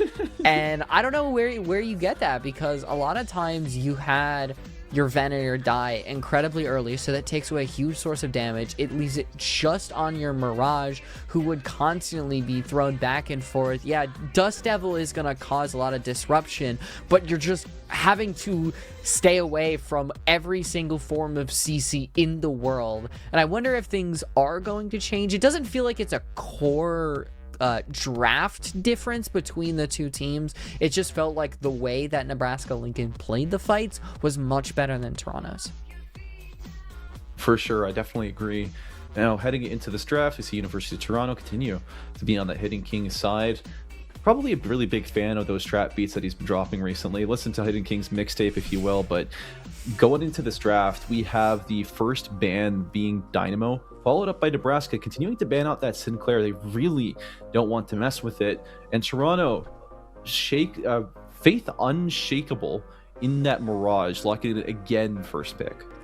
I don't think it's a bad idea. Absolutely. Yeah. It's shown to be a consistent thorn in the side of this team, and even though you didn't have the finishing power that you would really want from a Mirage with Ricochet, with built up Chin's Mark, having that in your back pocket is always going to be incredibly beneficial. But the question is, do you play your draft any different, or is it something where throughout the game maybe you get your Venator up a little bit, you counter build a little bit different? I don't know how many unstoppables we saw, because it felt like E-Shift was taking place of Unstoppable, because you constantly had a lot of burst damage coming out from Geist and Nina, which is why you maybe went for the E-Shift instead, because it may have a little bit of a quicker cooldown. It's going to save you from that burst damage and all those crowd control abilities that Nebraska Lincoln had. Yeah, find ourselves in a spot where as long as you don't need to have an ability that's constantly going during it, E-Shift just kind of feels like Unstoppable Plus. Maybe that's something that the dev team at Valve, hey, free advice you might want to listen to, or maybe consider a little bit of a rebalance there. But anyways, looking back at the draft, we continue to see the same one forming, right? Nebraska Lincoln are going to 1-2 that Infernus Mina, followed up by University of Toronto responding with the Venator again, but this time with a little bit of a difference. We're going to see that Silver get locked in. They don't want it to be banned away, and that's already a pretty big departure, right? Having that extra damage, having that extra catch potential from that Bola is going to do them wonders, especially since, like we said last game, they just kept getting away. Yeah, you're going to give yourself a very big ebb and flow that you probably won't have with Abrams, who is constantly just going to be in your face. Very different from Silver, who's going to bring out that Lycan Curse, physically force a lot of these members back, and then retreat once that Lycan Curse has backed off. I wonder what the support is going to be like, if we're going to see, that Ivy again that University of Toronto really, really like to go. But for Nebraska Lincoln, it's interesting that it was the Silver ban before, and now it's the Abrams ban. I believe they just want to deny the University of Toronto that really heavy double front line, so that they only really have to worry about one person of Johnny constantly in their face, and the Doorman ban. Not that I think it was actually a really big issue overall, because those doors were something that you really can't control. You can't control where they go. You can't control the carts into the doors. It is a nuisance. So even though, the bells probably aren't the biggest issue in the world, it's how Nebraska Lincoln were able to control the flow of the fight with Doorman. Going into the post-ban stage, though, Nebraska Lincoln, they pick up a Bebop. Now, Bebop has been used very well throughout this series and the last. That ability to hook people in, just to shut them down, to toss them around even. It's been a lot, and you don't even have to worry about the side effect of, I need to stack my bombs, I need to have a good early game and all of that, because just gun works so well on that character with their laser beam, with the amount of ticks per second it gets. It's absolutely brutal. We see University of Toronto lock in that Kelvin now that they didn't ban it out themselves. And okay, I'm liking where the direction of their comp is starting to go. Yeah, you lean a little bit more onto the control that you get with something like a Kelvin Dome, where the issue has been a team gets away, throw them in a dome. They cannot get away because the Dynamo has been banned, which is the main counter to that Kelvin Dome. That's a great little switch up. And the Viscous is also nice if you're also wanting to chase down throw on a goo ball. You have that speed, have that CC that you can get by bumping into people. These are direct changes that Toronto are bringing up to counter of the issues that were present in the previous game. Yeah, you called out before. Johnny is no longer able to play the funny blue man, so instead they brought out that Viscus, another one of his signature characters. And you're able to do so much, especially as a Viscus specialist. The amount of text that you can get up to, the silly shenanigans that you have at your disposal, I think it's going to be a really focal point for this University of Toronto draft, at least in the early game, while those M1 carries are busy up on their own side of the map farming. Now, in Nebraska Lincoln, also picking up that Ivy, who is just so powerful once you hit that late game, having that kudzu connection permanently available to boost your carries, boost that Infernus, who, even though they're building dash, does still do a lot of gun damage. And you also have that Geist picked up. Nebraska running back a very similar comp. Yeah, you swap out the Doorman for the Ivy. That's you're not getting anything super crazy. It is definitely going to be a very different change of pace, but you're very happy running the same thing, knowing that it worked in the last time, but you're still going to have to play differently, simply because Toronto has built their comp around solving the issues that were there previously, and you're not going to have that get out of jail free card when it comes to the doors from Doorman. So what's going to be the play? How are we going to adapt? Because the whole saying is adapt or die, and University of Toronto have adapted. And adapt they have. Going into this match, I'm super interested in how these lane assignments are going to happen. All these different interactions, the new characters that University of Toronto have built out for themselves, it really has that big of an impact. Even though I think that 10 of the 12 characters in total are the same compared to game, those two differences that they made absolutely shake it up. And we see that with the lane assignments here, you're sending both your Silver and your Kelvin towards to battle together against the Mina Infernus in a really strong position for them. Yeah, and you keep the Infernus and the Mina. It was such a good lane in that previous game, with the whole goal being you win that lane early and you immediately chain that into giving some time 20 minutes to just do whatever the hell they want, because that has been a thing that you've let the Infernus do, not only in this game but also in the previous games, because Infernus has just been so strong, whether it's been a dash build, whether it has been an afterburn build, and the Mina to back up as well. It's a lot of burst damage, which is why you might have the Kelvin there to patch it up with the Frost Grenade. Oh, and it's a well-executed strategy, right? That Kelvin provides you with so much of a deterrence to treating with this team in the lane. I do expect to see a lot of similarity between what happened last game and this one. Seeing these teams build a lot of defensive items, seeing them respect those early stages of the game so that they can both get towards the late game and have all the 5-minute brawls as their heart content would like, right? Yeah, already you have that dash up. It's not going to do too much early on, because you don't have superior duration, you don't have escalating exposure, mystic vulnerability. But I wonder if this is very interesting. It's probably just going to be for that box run, automatically stealing all those souls, because it also means that University of Toronto aren't going to have those souls to fall back on, and it's literally just take those couple boxes and immediately run back, where you are going to go on another box run of your own, giving Mina some of her own souls, just basically increasing your net worth by just a little bit more than your opponents. And those tiny advantages, they stack up, they make a huge difference. And we put so much emphasis on those bridge buffs when they spawn at 5 minutes. But it's because they matter so much. Having your ultimate, having another 1600 item in your inventory sitting ready as a deterrence to stop them from fighting you, that is so powerful. And to get that for essentially free, as sometimes able to get enough souls to put themselves just 200 souls behind their Mina, who sat in the lane the entire time, I'd call that a pretty big win.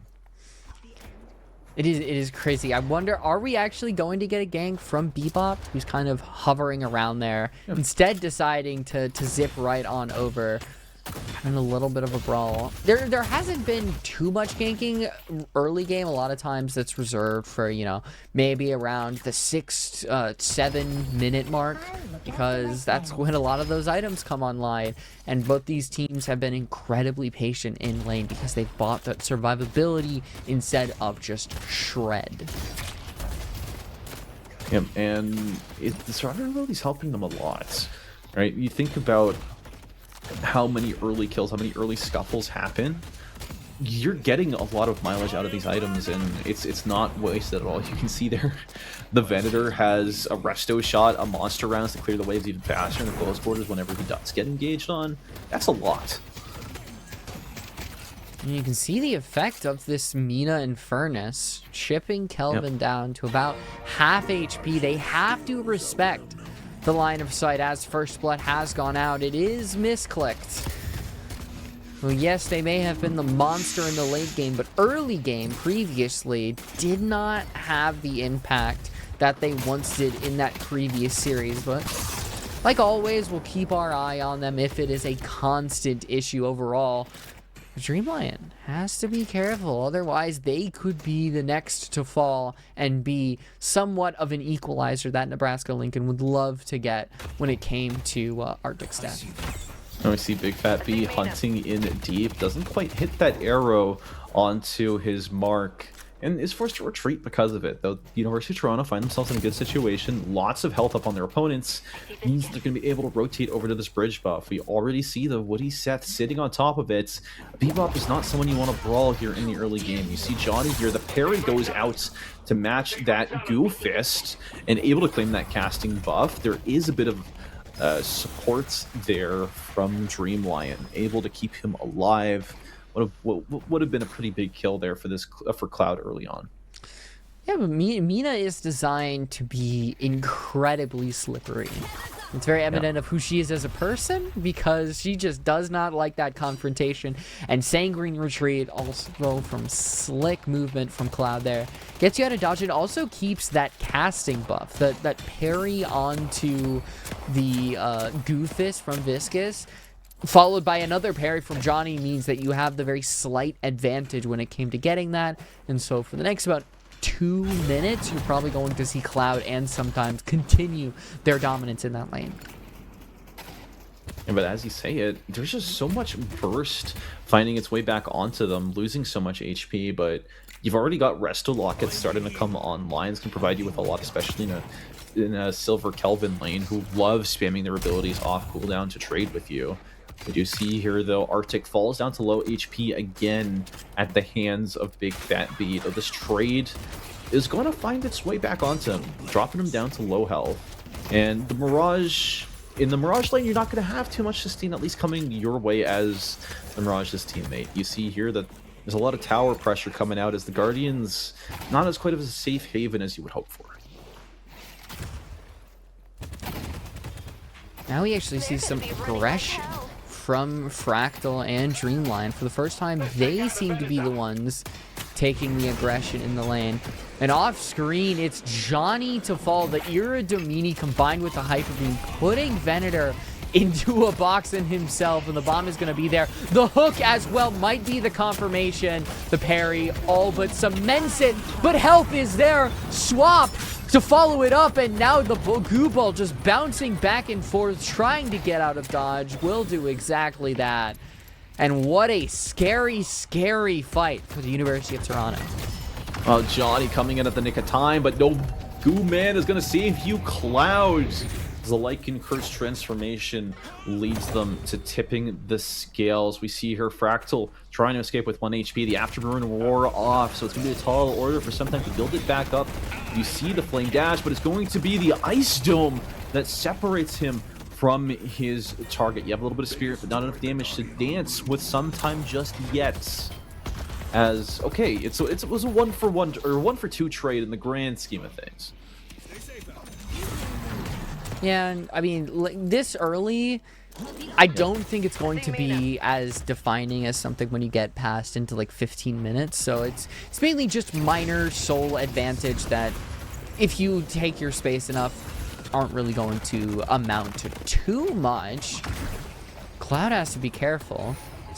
Getting Spirit Sapped, and now your Sinners has been taken away. That's going to be even more souls to Sometime, who increases the lead over this Silver and Kelvin. Having to really fight from behind is not something a place you want to be, given the dominance of those two characters inherently. Yeah, it's a struggle to be in that position. You're looking at that lane, right? The Silver is not that far behind, but then you look at Dreamline, who's down 1.5k, is when you really start to feel like Kelvin would like to build some defensive items to help deal with it, but you can't when you're in that sort of position. Now, University of Toronto, they have another minute here until this urn, and ideally they'll be on top of it as it spawns, but Nebraska are seeing this rotate come out, and they're responding with one of their own. That's another little bit of a standoff. I was waiting to see who's going to be the aggressor here. You have that hook, a really great initiation tool. Nobody's directly there to counteract. You're mainly going up against Bebop, so it's not going to be that, like, you know, hook bomb combo that everybody loves to see from Bebop. Opinions on Gunbop are many, but already putting in a lot of damage onto Mirage, and having to back off as that Jin mark is still going to hit even this early. You see here on this high ground, though, Big Fat B was spotted out by Arctic. Is able to use the stone form, but doesn't do too much damage in the grand scheme of things. Now 15 seconds until the urn spawns. Both of these teams desperate to make something happen, especially Toronto, considering Nebraska only can have full control of this lane. That bomb damage coming on in. Like I said, it's not going to be too much. It's mainly going to be that laser combined with Ivy, combined with the knives. That would be the only thing that would keep Grey Talon out of the sky. But even more damage is just keeping these teams back. It's another standoff, but it's a standoff that allows Viscus to grab the urn, and now Johnny is going to go on that nice little retreat to the other side of the map, where their buddies Fractal and Dreamline are holding down the fort somehow up against this duo. In a situation like this, where your Infernus, your Mina ults, they're offline, this is about as good of a shot as you're going to get at dunking this urn in. You see, they've already turned around and not going to fully commit to the soul deposit. Meanwhile, on the other side of the map, Styler gets taken down behind where the Blue Guardian used to stand.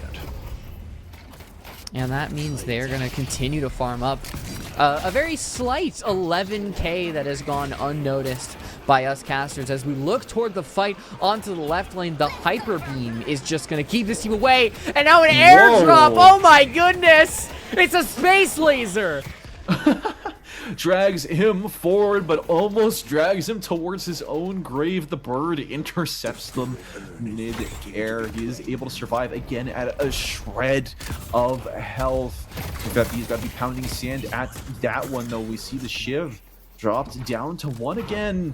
Now the Ivy is the next one up in line. Has 3 stacks applied to her. Has a Scarab active, and Arctic isn't so lucky. Get taken down right after by Misclicked. And all the while, it's the University of Toronto. They've got urn, they drop urn, they get urn, they drop urn. They haven't really committed to a fight, and it's allowed them to kind of have a foot in and out of this entire fight, and I think it really is not benefiting them in the slightest, mostly because Johnny hasn't really had the impact that you need in a fight like this, and it's allowed players like Cloud to just continue peppering damage in, and Big Fat B can't really have a lot of impact except from this bird, which most likely won't get a kill, but probably will get some CC, maybe a disruptor onto a fight. I say that, it puts Cloud on 50 HP, and somebody else is able to clean that up. Yep, she just managed to pull it off. The bird drone strike is real. And Nebraska, though, were able to pick up that urn, are able to escort it over to the other side of the map, and University of Toronto might have to pay dearly for neglecting it for so long. Nebraska were able to build up enough time, build up their ultimates, and they're going to be looking pretty strong coming into this next fight, especially with Shromo being in prime position to pick up things on the other side of the map, allowing them to allocate all of their resources here to this drop-off. And Misclicked, I'm sorry, you're a great Mirage. I don't think you're going to do much standing up against a Geist with almost twice your net worth. giving Shromo that solo lane is something they might regret in the future. Bird has been deployed, does stun Arctic, and might give Fractal a chance to actually proc this Lycan Curse as it is up in 4. But the movement is there, and Shromo, I don't know, call it the off-screen demon. Like, I don't think we've seen Shromo get a lot of kills, but they keep getting them in these solo lanes because they have an unbelievable amount of damage. 10 Berserk stacks. Yeah, that's gonna hurt. Wow. Yeah, and Shromo's an economy king as well. I don't know if you caught that in that previous one, but when we mentioned that there were 11k up, right, in that previous fight when they killed the Venator solo, they had 7,000 in their inventory. They were fighting on just 4k's worth of items, and they were still coming out on top. So seeing Shromo full force here, it's no surprise to me that if you step up to him, if you give him that chance, he's going to cut you down. Now, Nebraska, after dunking that urn, themselves up in a pretty good spot where they're leading this game right off the rip. Man, I remember the issue with last game was the spread outness, the equity of all of the souls. How you had Cloud and Sometime, even though Sometime was the soul leader, Cloud and Shromo were right there as heavy hitters. And so far, that's not exactly the case. I mean, Styler, Misclicked, Big Fat B are all equalizing. It is just that main raid boss, and that could benefit Toronto in the long run. If they really do focus all of their util on that singular person, that could be way easier than having to deal with, maybe less souls overall, but spread out throughout the rest of the team. Bridge buff goes the way of Nebraska here on the right-hand side, and I didn't quite catch the left, but it's going to be an engage here. Stone formed out. Fractal has been stubbed in both feet. He's going to be taking a lot of damage to these non-slice and dice just to get a little bit closer for this final hit. Going to be a kill and a 400 bag secure it. I'm going to see Shromo on screen this time. He's going to get taken down by both of University of Toronto's hardest hitters. And you could tell at that last moment, if you've seen enough lady guys play and played enough, you're like, all right, they've activated health swap mode.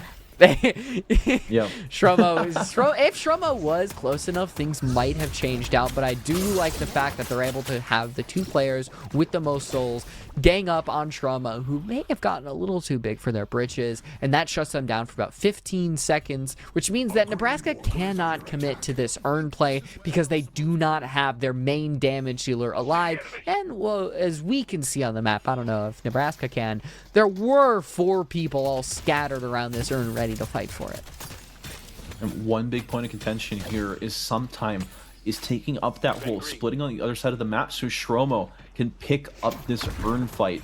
And they have a lot of their horses bet onto this one specifically. You see a massive hole there onto Dream Lion. The Ice Dome gets dropped and is able to give a really nice ring for Johnny to play around in. See Big Fat B getting shot here out of the sky. Hyper Beam and Nox Nostra, death rains from above. And there's not going to be much of an escape here from this one. The soul swap comes through, but Shromo's taking so much damage here. It's going to be ultimately a pull that CC's Fractal and saves her life. It's going back to the vision cone that Nebraska Lincoln can have. First, they send Big Fat B away because of the pure amount of damage. Both the Nox Nostra and the Hyper Beam are constantly able to keep damage up in the sky, which sends all of Toronto scattered to the 4 winds across, keeps them isolated, and it means that the real heavy hitters on Nebraska Lincoln, like Shromo, and even Sometime, can worm their way in, even though Sometime did not have an impact, mostly just farming up on the solo lane, something that they are given space to do. It seems that University of Nebraska Lincoln continue their positional dominance over Toronto. A little bit slow there on the retreat gave University of Toronto a bit of a chance there to try and catch up with them. Unfortunately for Toronto, all they had in that front line was Dream Lion. Without any hard CC, without the Ice Dome, not able to catch anyone off. So Nebraska able to retreat, but right as I say that, Sometime gets caught out there on that right side lane. And we have this Bebop struggling to dash around the corner, but he's not going to be able to get any distance. and the Silver is there hunting them down. The Mina, though, comes into the picture, ready to fight them. Nox Nostra still being on cooldown, removes so much of her sustained damage. It's going to be a parry there onto Neptic, and the Bird as well layers on that CC. You see there the Mina, though, able to secure that kill, and Toronto come out of that. But they were looking really strong, but Nebraska were able to turn the tables.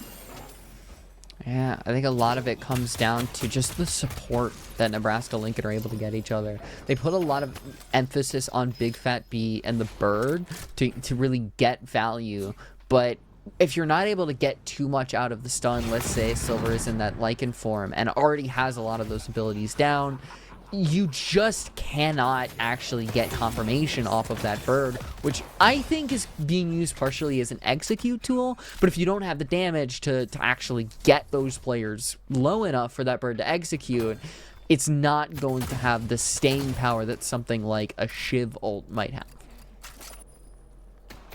Yeah, and I do think that's a really good point. You've got so many powerful abilities on Nebraska's side that they're able to shut down Toronto with. And even though this is a big shakeup from their previous draft, Toronto find themselves in a spot where pumping out that damage and living to do it is really difficult for them at the moment. Now, we do have Earn coming up in about 30 seconds. We have the bridge buffs here soon. And Toronto are really allocating all of them towards this left-hand side, trying to overstack and prepare themselves for this eventual drop. We have an airdrop. This means we could have a rapid Shiv deployment right into the back line, and already a bunch of damage being put in, and that secures the casting buff for Cloud. And buff secured and fight averted. These teams now retreating to the safety of their own jungles. Earn has been deployed, and it's going to be picked up here by Dreamlion. This firmly in the command of University of Toronto. They can choose whether or not they want to take this fight. Yeah, I was keeping my eye on the right-hand side, looking at what Sometime and Woody Seth were doing. They weren't able to actually angle a potential hook and kill onto Big Fat B, and playing under Walker combined with Earn, that means that the support is inbound. And so far, all of University of Toronto is giving themselves for this Earn. And you remember what last time? It was the Nox Nostra combined with the Hyper Beam that split this team up and just was disastrous. And so I look towards Dreamlion. How is that Kelvin Dome going to have its impact? Can you isolate one or two players, maybe that Ivy and that Shiv, to get that confirmation that you desperately need early on? You see the Mina from Cloud dancing around on these rooftops, doing a ton of damage. University of Toronto, they're making their play for it, and they're managed to dunk in the Earn right under Nebraska Lincoln's noses. Now, they do find the engage here onto Neptic. He's not able to retreat, but they pay with Dreamlion's life. We see Styler rip the Ira Domini, able to do a ton of damage here onto this Mina, but she's able to retreat to relative safety. The Guided Owl has been deployed, is hunting her down. The Mina ends up falling, though, on the other side of the map. We do see Misclicked gets taken down. Ooh, gotta be careful there. You can turn this entire thing around if Shromo is able to get a player, because it seems like it's partially beneficial for University of Toronto, but now that the raid boss has entered the arena, you have the combustion, and this might turn completely on its head. Cube is going to save you for about 3 seconds, but no longer, and it is University of Nebraska Lincoln. They have the man advantage. They could potentially play for mid if they really want, with Shromo at 30k, a Walker taken down, and it is just the sustain of this team. They go down early, but it's the late part of the fights where they flip the entire thing on its head.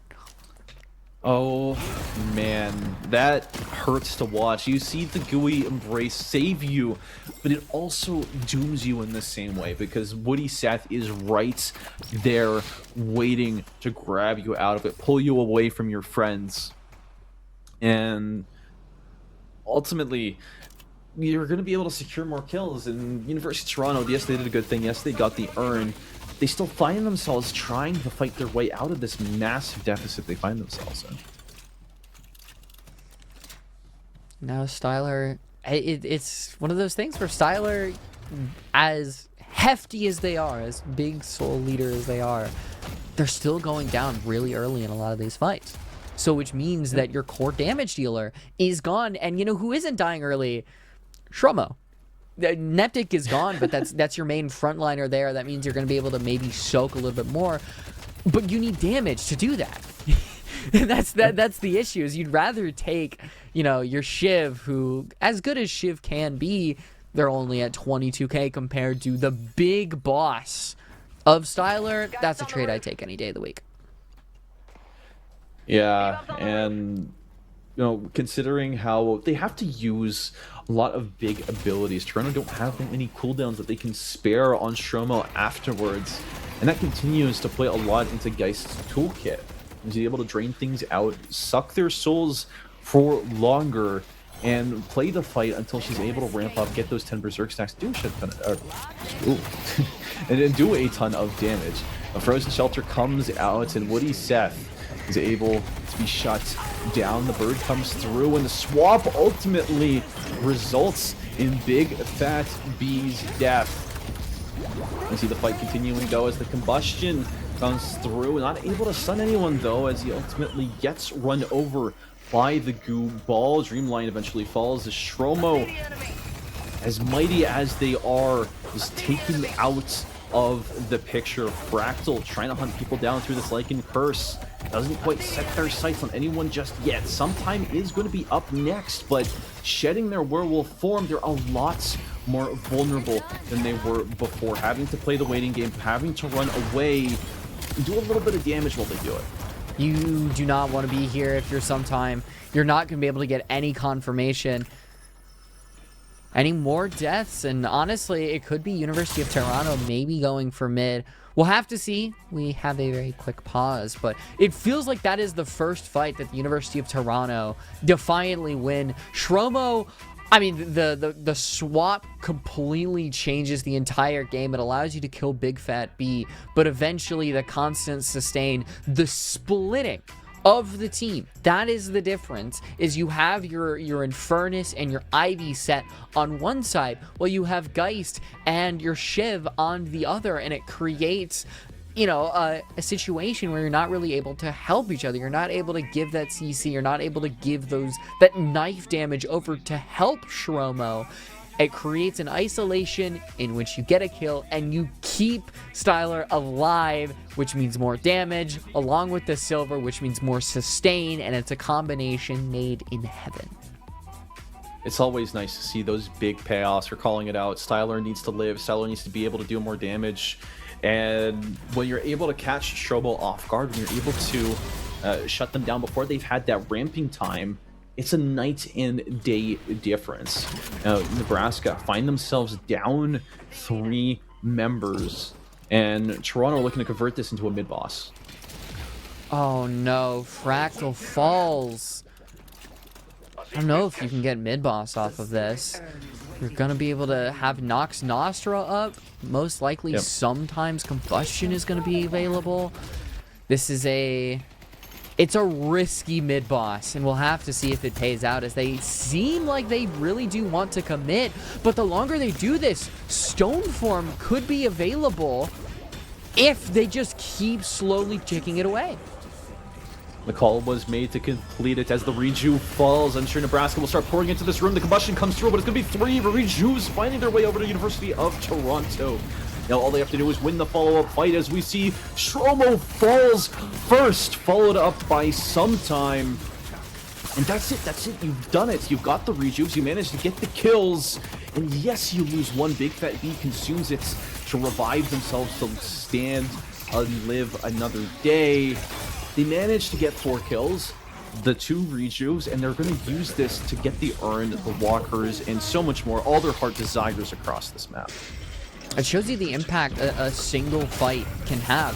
Because of that, now University of Toronto, not only do they get a soul lead, they get mid-boss. They're going to be able to grab Urn, most likely at least take a single walker, if not 2, with the timers. There's nobody alive Yeah, go for that walker, Dreamlion, because there's nobody to actually support it. But you imagine sometime is going to zip over to that walker, super speedy, try to play some level of defense as much as they can with the diminished bodies they have up. But Nebraska Lincoln, it's all about defense now. You're stuck into a really difficult position. You were getting comfortable. You sit ahead for the entire match. That was the difficult part from last time, is getting ahead. And once they had that lead, they had it the entire time. Now Toronto, off the back of an extremely risky mid-boss, the coordination to secure all 3 crystals on the spot the second they were made available is what allowed them to win that fight in such decisive fashion. And they're just reaping the rewards, the benefit that comes off of that. They've already gained 20,000 souls as a result of that, and they're just getting started. Yeah, I mean, usually what you see from the early minute of the rejuve is you just fix your lane. And for Nebraska Lincoln, I mentioned how it's about defense. You just play patient. You force Toronto to be the team to push up. If they don't want to do that, that's fine by them. But the longer this goes on, the better it benefits Nebraska Lincoln. Taking a look at some of the builds, it's nothing crazy. You see a curse on the side of Dreamlion, a lot of dispel magics for Nebraska Lincoln, a lightning scroll on Arctic. We'll have to keep our eyes on that. Yeah, that's definitely atypical that you might see. Puts more emphasis on that airdrop. Yeah, full CC build there, Echo Shard 2 onto the stone form. And I have a lot of utility here on Arctic. But University of Toronto, playing things slow, playing them safe. You see they're finally starting to mount a push onto this right-hand side as they exchange greetings with one another. I'm sure Nebraska doesn't want to get caught up in any of this. We see Cloud trying to do their best to escape. The curse comes through, a slowing hex after that. You know, classic 1-2 combo. And Toronto are in full force trying to take this walker. Nox Nostra comes out to try and help clear some of the pressure on the other side of the map. Arctic follows the solo Mirage. Now we have a Hyper Beam coming out onto this fight. Sometime gets caught out behind the walker. Well, even though Styler consumes this next rejuve, they'll be back and healthier than ever. They find the kill there onto Neptic. And this fight keeps going from bad to worse for Nebraska. They tried to secure this walker. They couldn't get it. And yes, they finally shut down Styler, but Toronto had to set their sight on the shrines and eventually the Patron. And now with Shromo gone, firmly falling behind Misclicked and Styler. This might be that snowball that rolling down the hill is unstoppable. The base Guardian's probably going to fall. Yeah, their mid lane isn't looking incredibly healthy, but who cares? You're going to probably get a patron drop off of this. And it is something that you need. Take this to a map 3 to go to the grand final tomorrow. Yep, that tenacity, that continuance, that following through in University of Toronto are known for is really coming to show, is really coming to bear. Now they did only manage to get one of these shrines, the other one still remaining at 50% HP before they were forced to retreat. Now Nebraska Lincoln fully back up. What do you think their angle is to stay in this match? I mean, realistically, it probably starts with either going right after Silver, or I would say Kelvin, who's constantly on that ice path, maybe if you get some form of CC. The difficult part is that Toronto have a lot of movement abilities. Like, you have that punch, you have Big Fat B who's constantly going to be in the sky, and then you have the ice path on the side of Dreamland. So any player you go after usually is going to have a horde right behind them, combined with the ability to immediately get out. It's going to be up to University of Toronto's misplays. That is really the only way that Nebraska Lincoln can find themselves back in the game. Take a look at the map. Potentially Styler on the right side. If everybody swarmed Venator right now, that's going to be a death. But I think with Styler realizing that they're alone, you see Fractal close by, you see Misclicked almost immediately there, that opportunity is gone. and just the proximity of these dots on the map together is really stressing me out, as we see Woody Seth has a clear shot onto Misclick, though the double dust tornadoes are able to save them from the immediate danger. You just see how much that short interaction has cost Woody Seth in terms of their total life pool. You can see why Misclicked, or they might want to think a second time before they pull Misclicked in again. I really do like that they didn't actually commit to that fight, because Misclicked is probably the last person you actually want to take down. Not only are they on 48k, the Dust Devil is... Oh my god, it's so annoying. And Echo Sharded as well, you are almost never going to be able to catch out that Mirage. So realistically, you go for the players around Misclick and then try to focus on them. That's going to be the play. But usually Misclicked can be anywhere all at once, and there's going to be just so much support to whoever you try to drop that it's just really hard to actually ignore Misclicked. Yeah, it's a difficult spot to find yourself in. Damned if you do, damned if you don't. Now with the mid boss spawned, all of those picks, all that pressure you mentioned before is amplified to 100. One pick at this stage of the game is going to lead everyone straight down those sewers, down to take the mid boss and potentially siege out this base in its entirety. Yes, Toronto have a walker remaining, but it's going to be second priority compared to raising that base. Now, all the eyes currently are set on mid. Woody Seth is trying to make some magic happen with these hooks, but doesn't quite connect. Neptic's got to be careful. They might be dead. Oh. Definitely Kurt. are dead. Could be a trade onto Johnny. However, if Goo Ball is shut down, the constant health drain, it is a 5v5, and Cloud is going to be able to get that walker. What's going to be the play here for Nebraska Lincoln? Probably back off. Mid might be attempted by the University of Toronto. Granted that sometimes ult is not up. Arctic doesn't have the drop, which means no Lightning Scroll, no Nox Nostra. Mid changes the game. This defines whether or not Nebraska Lincoln still have a say.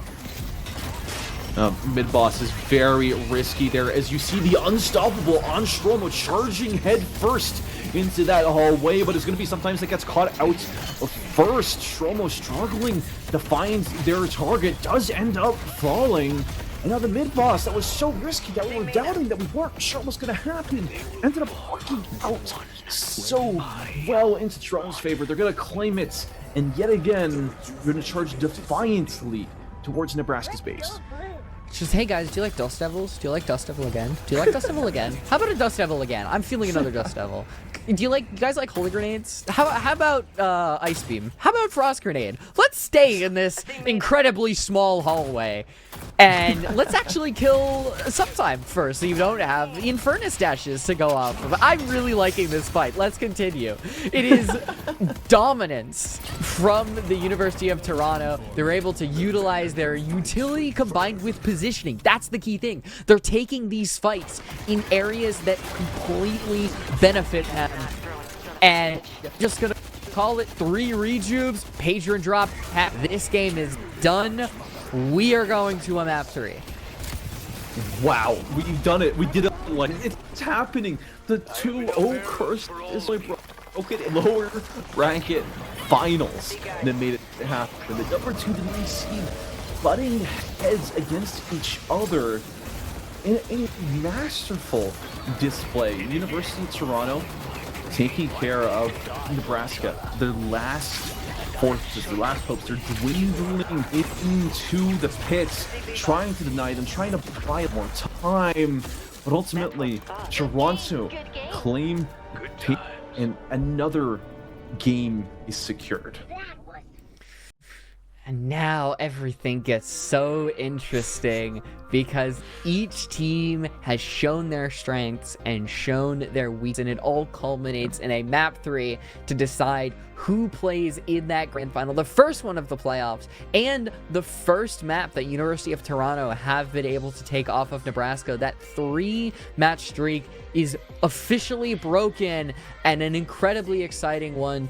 A lot of times tipped by just how they played, their positioning, their camaraderie around each other was very, very strong. It never allowed for those isolation picks that would have allowed, let's say, Shromo to continue building up like they did in that early game. That's what allowed them to get that massive solo lead, was those solo lane kills.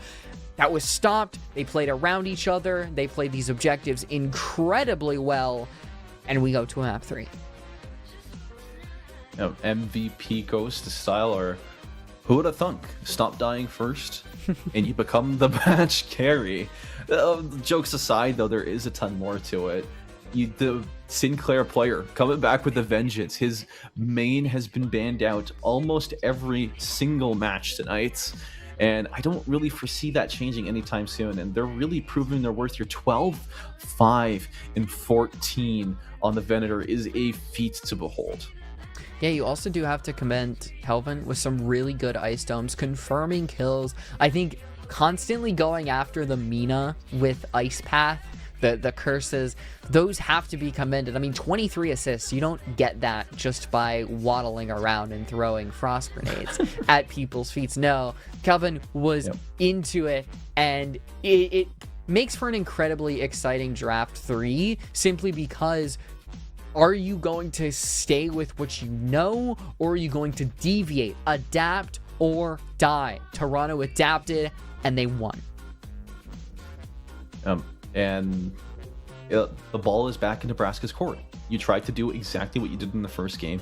It didn't go quite as well. Now you've got a lot to think about as we head into this next break. We'll be back with you shortly to cover the conclusion to this best of 3 series.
Hello and welcome back. That was the final break of the night because we've got the epic conclusion up ahead of us. University of Toronto, Nebraska Lincoln. They've done it. They've given us our first best of 3 series, not only in this playoffs, but the entirety of season 2. The regular season format is BO2s. This is the first time we're going to this full definitive distance. Yeah, and Light Rose, go ahead. I was just gonna say it's a perfect time. Yeah. Absolutely. You don't want a better situation than top 3, winner goes to that grand final. It makes sense that this is the spot where you would want a complete tiebreaker map. Everybody has shown their hand, but it's got who's got something left in the tank. Both of these teams have looked incredibly strong. I mean, we've seen some really good individual plays, some M1 carries that kind of dictate the pace, some great support plays, especially Kelvin. But it all comes down to that draft phase. I mentioned right before the break that it was Toronto that decided to deviate from their draft the most, go for bans, go for a Viscous and a Kelvin. And it was them who ended up taking the game, no thanks in part to something like a Kelvin and, of course, some positioning changes that were completely welcome. And first off, big change towards the draft order. Nebraska Lincoln have found themselves on the Hidden Kings side. They're going to get first pick, first ban. They use that first ban the same way as they always have, taking care of that Sinclair. I mean, yeah, why not? Yeah. I feel like going after a Venator is much better than going after something like a Sinclair, simply because, yeah, I mean, with Venator, there are ways to shut him down, but with Sinclair, there's just so much util that you have to work for that it makes sense, given that, you know, we've seen the impact of a Sinclair, especially with the Sinclair main on the side of University of Toronto, but it is going to be those later picks and later bans that I am absolutely interested in, because it probably ends up going where we want to go for both these teams. Yeah, and I'm fully expecting the side swap to play into that, having that Venator potentially swapping hands, going to Nebraska Lincoln's first time in this series. It's going to be a really big deal. We see University of Toronto, though, ban out that Dynamo, and it's actually the Mirage that gets first picked for Nebraska. Taking that away, so that really does change the entire game, because Toronto have been very firmly in the corner of we will have Mirage. Mirage is our comfort character that can really be that character we put on that solo lane, and it's Toronto to pick up the Mina as well. So we are completely changing hands, completely new core lineups. It's exciting, and I love it. I'm absolutely loving it too. We do see the Venator again make another appearance. I don't think that really surprises anyone though, because being left open that long would have been a really big deal. Having that Mina though, I do think that the Mina is a direct response to that Mirage pick. We saw Styler on the Venator previously, but I can definitely see it changing hands, going the way of Misclicked, and Styler picking up that Mina instead. All right. So we've seen the damage dealers for the game. And usually the damage dealer is very, very important, but a lot of times it's the secondary support staff that you always have to pay attention to. With Silver being in the corner of Nebraska Lincoln, I think that's just going to benefit your Infernus even more, because you're going to be able to constantly throw your Silver in and then throw your Dash Furnace in there. He's going to be zipping between everybody, and there's just going to be so much damage that Toronto are going to have to deal with. So for that, they bring out everybody's favorite. Johnny loves Abrams. Everybody loves Johnny. It's back, and it's back in fashion. Pretty solid first 3 picks for both of these teams. I think it's no surprise seeing sometime back on that Infernus. Having the Silver exchange hands is also going to provide Nebraska with a really strong point to build off of. University of Toronto banning out that Doorman again. We saw just how obnoxious it was in that first game. Like you said before, those doors have No counterplay. Once they're down, they're down. And when it's an earn, whether it's a rejuve, whether it's just a fight around a walker, it is a constant presence that you have to play around and you have to be aware of. It's just mental overload. So seeing that taken off the board makes a ton of sense and makes their game plan significantly easier. Then you see Nebraska Lincoln, they choose to ban out that Kelvin. I think that makes sense. You don't know if you're going to be able to grab him after this ban phase, which makes sense because Toronto probably would have decided a support to go off of. And you've already seen the massive threat of the Kelvin.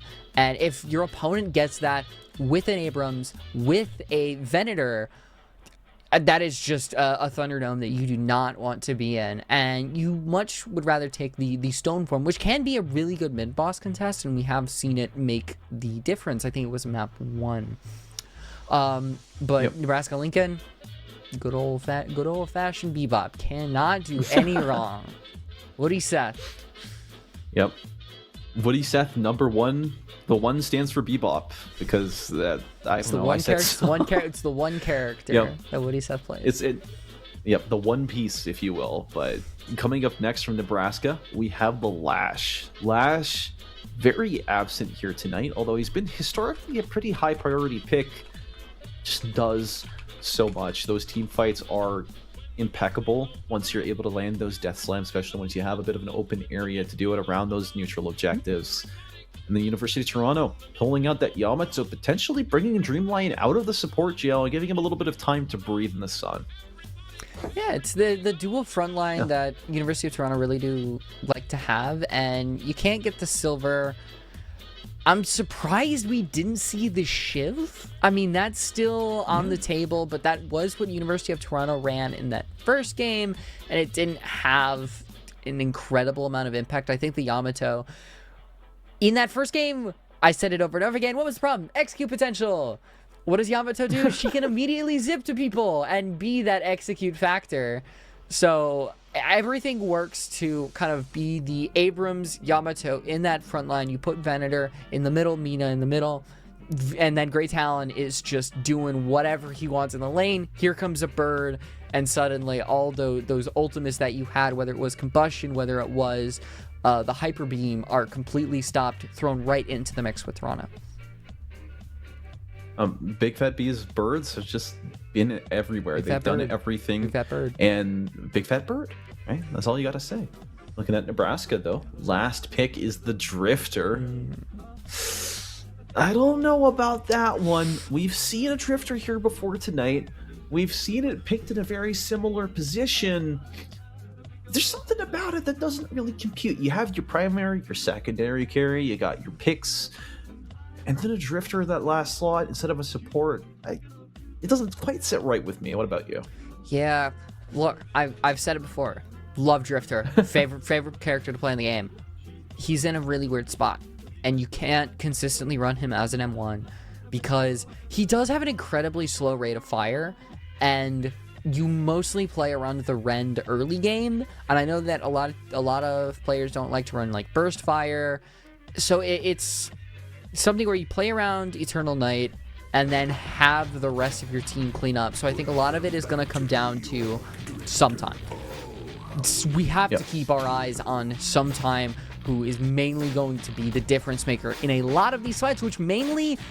Maybe Toronto can realize that and focus a lot of their efforts on taking out what I perceive to be that main damage dealer throughout the entire game. Definitely going to keep an eye on them, and especially how the Infernus playstyle is going to change. Making its way over to Stromo is a really big change for the character, and could potentially hint at maybe seeing them in a bit more of an active position in a lot of these more brawly team fights in the earlier game. Another big one to point out is Arctic is going to be our mystery man here on the Drifter. That is a big departure from the supports they were playing before. But like you said, they've got a pretty solid game plan playing around the Eternal Night, being a bit of a mosquito pestering your opponents while you try to land those claws. I do think there's some potential there, but I am still skeptical.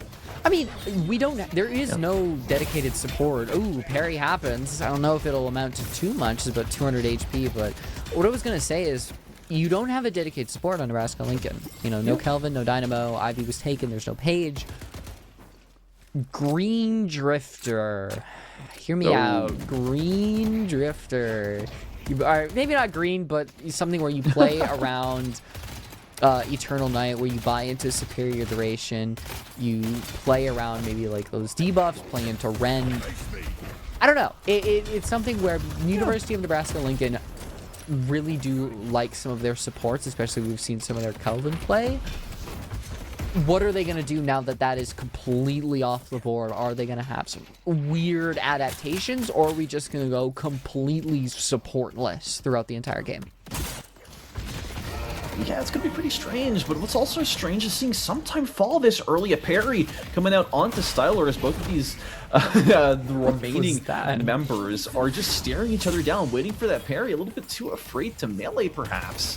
Wodyseth gets dropped down to 1 HP, is eventually going to be taken down in pretty uncharacteristic fashion. Toronto won a 2v2 in the mid lane against Wodyseth.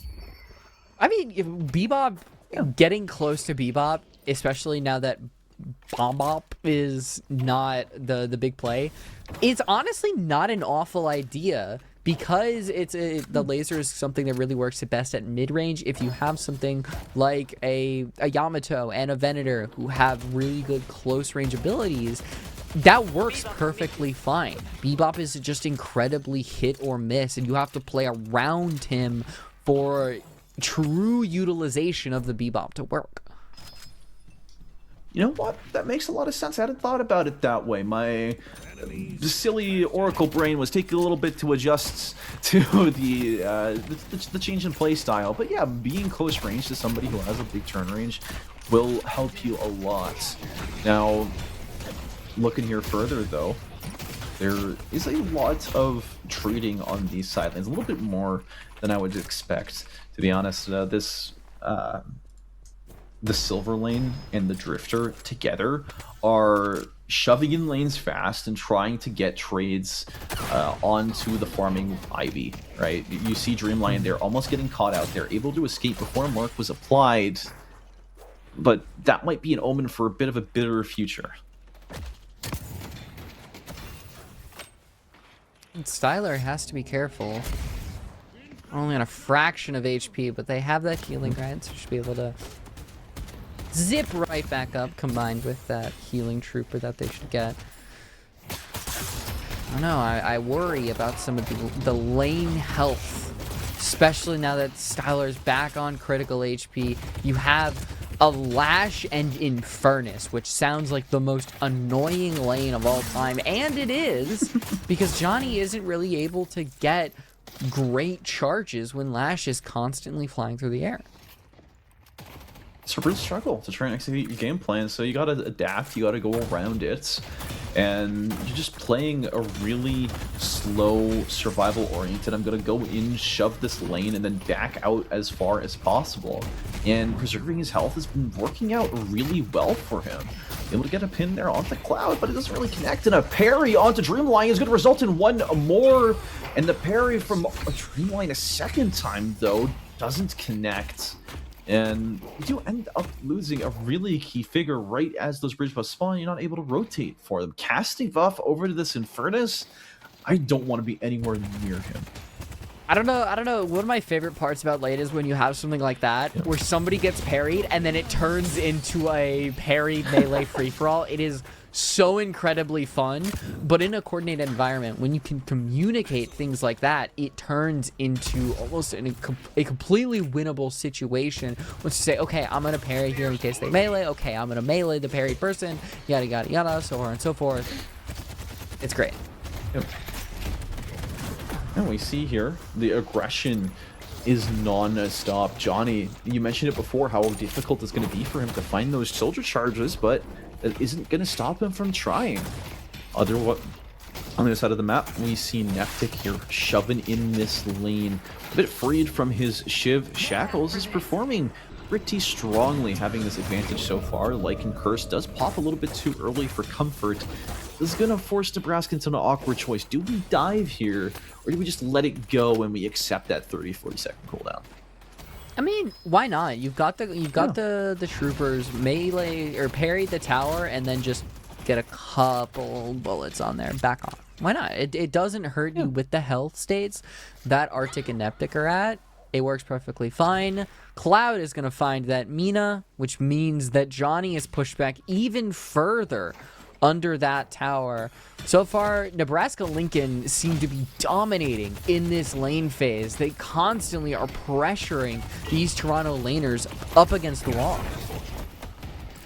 We do see, though, with the return of the Mina, Johnny is a little bit emboldened. The shoulder charge not quite working as intended. This doesn't connect. It carries the Infernus backwards, but doesn't stun him at all, so he's able to retreat through that tier 1 camp. Very weird. It's a funky interaction. I've noticed it myself as an Infernus player. But yeah, looking at things further, these teams have been pretty even so far. Even after Toronto were able to get that massive double kill, you're not really able to get too much advantage off that. You see the Yamato diving in really deep. It's an ambitious engage here from Fractal. And they are able to, with the Iradomini, get Woody Seth down to just 100 health before they have to retreat. I don't know if the confirmation is there. Whoa. There's the execute potential. And now with Shadow Form, lifesteal is unbelievably huge. I called it in the pre-show, said the executes needed to be there from the Yamato. It happens. There is a 1-for-1, and it seems like Styler is going to join Fractal in the grave if Harry is there, but the sheer numbers overwhelm this team. And now Johnny has joined the party way too late to have an impact. And Nebraska Lincoln continue their dominance, and if they can somehow even find their way out, if you're Neptic, but a point-blank bird never feels good. Wow, that series of events was incredible to see unfold. Now, it's not over yet, though, as this Mina from Misclicked is just hiding behind the Guardian. Nox Nostra comes out, but they're flying a little bit too close to the sun, as Cloud is eventually the one to get the final say. Toronto have done a good job at stabilizing things so far, but Nebraska, they're able to clap back, and they're able to really return the favor on a lot of these fights, not letting any sin, any overextension go unpunished. Yeah, they've done a wonderful job at that. And now it hasn't actually led to a solo advantage just yet. University of Toronto are somehow keeping even despite everything. I don't 100% know how. I believe the kills should heavily skew in the way of Nebraska Lincoln. But overall, I mean, you've got good control of the macro, and I think that's really the more important thing for Nebraska Lincoln. Yeah, that's 2 Guardians now. You've taken control of the entire game, and honestly, if you really want, you could push back Styler and take this mid Guardian. A key hook from Woody Seth would cement that. There is a lot of pressure on Woody Seth to perform here. Every hook that you miss is another 15-20 second downtime where you're left without much to do. And now here with the bridge buffs coming on up, Nebraska Lincoln set themselves in a pretty good situation here to claim it. Slowing Hex there onto the Ivy, disables the stone form, and Dreamlion ends up biting the bullet for it. Nebraska Lincoln, once again, you said it, are not letting anything go unpunished. Somebody steps out of line, and Drifter is there to punish it. Silver is there to punish it. While the roaming nature of Drifter is completely working out, like you've got, Spirit Strike, you've got the Disarming Hex. We might have a more support-oriented build. Drifter, and now a hook followed up with just a bunch of ultimates or abilities all at once. Doesn't do too much but pepper this Grey Talon down. Able to be a bit of a deterrent, prevents the rest of the team from engaging very deep here onto the Grey Talon. We see Dreamline again getting caught out, rotating, trying to go for some of these camps. See this Hyper Beam, and you just got Johnny jumping up to give him a little bit of a smack. See a pull there, just pulls him back in for a hug. Tells him that wasn't very nice, but the urn was deposited seemingly for Nebraska Lincoln. It gives them another one of those slight advantages. You see Styler up down to 1 HP.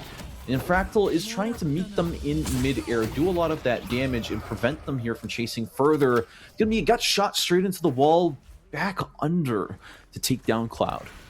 And that is greed, ladies and gentlemen. The saw Styler was on low HP and just thought that maybe you get a little bit of a little hook there onto him, but no, instead it's University of Toronto who stopped the momentum. I mean, you stopped the bleeding because it seemed like it was a rolling boulder down a hill that Nebraska Lincoln was seemingly not keen on stopping anytime soon, but we've entered the phase of the game where the solo laners are really going to start to do their thing. Sometime on 12k solos, firmly in the left lane. Shromo, 10k, firmly on the right lane. And the rest of Toronto are still trying to find a way to grapple and control the game, mostly by starting with this mid. And mostly with the soul leads that those side laners have. Pretty uninteractable with, right? University of Toronto, they try and step up a little bit too far. Yeah, Styler has 3 kills, but he's also building super defensive. He has a Cult of Sacrifice. He's not in the position to fight. I see Cloud here getting grappled onto, getting hatched, but there's no slowing hex in play, so they might have the damage to take him out immediately. Never mind, Cloud falls. It's big, fat birds. There, the Hyper Beam coming out from above is able to do a really good amount of damage, surprisingly, considering he's on the gun builds. Ultimately, the Resto Locket helps Johnny retreat back to safety. The hook goes wide, and now Johnny's coming back out of his own volition, trying to take down that Mirage. He's able to Dust Devil away. Now the Stormform gone. The Drifter teleports in, trying to look for as much damage as possible. Sometimes finds himself a little bit caught in no man's land and make their way back to their own team as University of Toronto are now on a full-blown retreat. The Lycan Curse beckons, and B finds himself in a tough situation. Lion able to escape right above their head. Wow, that was an extended fight. Yeah, extended fights are the name of the game, but Nebraska Lincoln, just like in game 1, they've got the ability to outlast. You saw Fractal incredibly low, Johnny incredibly low, and now Styler.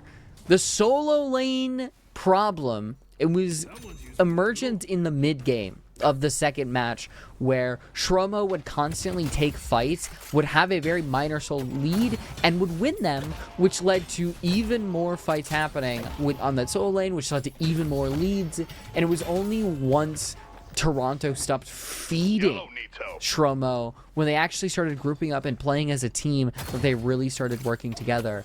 I think the lead that that Nebraska Lincoln have is a little bit in part due to the fact that they've been able to isolate a lot of kills and get just minor ones that stack up over time and allow them to get an advantage and win these fights. That is 2 knockdowns from the fan. Talk about disruption. A comical amount of knockdowns there, as you're going to completely dissuade Nebraska Lincoln from going for this bridge buff because of that. Toronto being able to secure it is pretty nice, but that left-hand side movement buff is going to be uncontested. Like we said before, it is pretty undesirable, especially considering that the Urn is now in play. The slowing hex there onto Dreamline, the complete shutdown of his abilities is eventually going to lead to his downfall. Toronto are in the right spot. What? It's a flyby! What is happening? Why is everybody getting knocked down from the fans? Can we stay on the ground? What? I'm so glad we caught that. It's so funny, the flyby combined with the Lash getting bonked, combined with the Yamato bot. Like, this is incredibly funny of a last map. But you know who's not laughing? It is Styler, who once again is caught all alone. Might end up dying, but the support is there from Misclick, and it seems like it's enough to actually push back. I say that Styler is down. And the Bird Strike is inbound, ultimately gets caught up against this wall, and Toronto are a little bit sad from that exchange. They're not able to preserve Styler's life, and they've put a lot of themselves out of position to fight this urn should Nebraska have gone for it so quickly. Instead, they're choosing to play it much slower and are choosing to take their time. On the other side of the map, we do see that Stromo is starting to put a lot of heavy pressure here onto this Walker, so much so that Toronto have dedicated 2 members here to defending it. Yeah, I mean, that was the issue with Strom before, where you get a little full of yourself. You got a nice soul lead, you're winning a lot of these lanes, and now you take on a fight that you might not win. We'll keep an eye on that, but right now, another fight happening. A slam is there, and it does a massive amount of damage. Johnny able to shut down the Lash for the time being, but the Hyper Beam comes through, and the Yamato is the first one to die. We see Styler losing their life on the other side of the map, but Dreamline again finds himself in a situation where they're just a little out of position. They're able to stall as much time away from the Silver as possible. She doesn't get a reset on her ult form. She doesn't get that for quite a good while. But ultimately, Nebraska are able to take another series of wins. Now, the urn has not been deposited yet.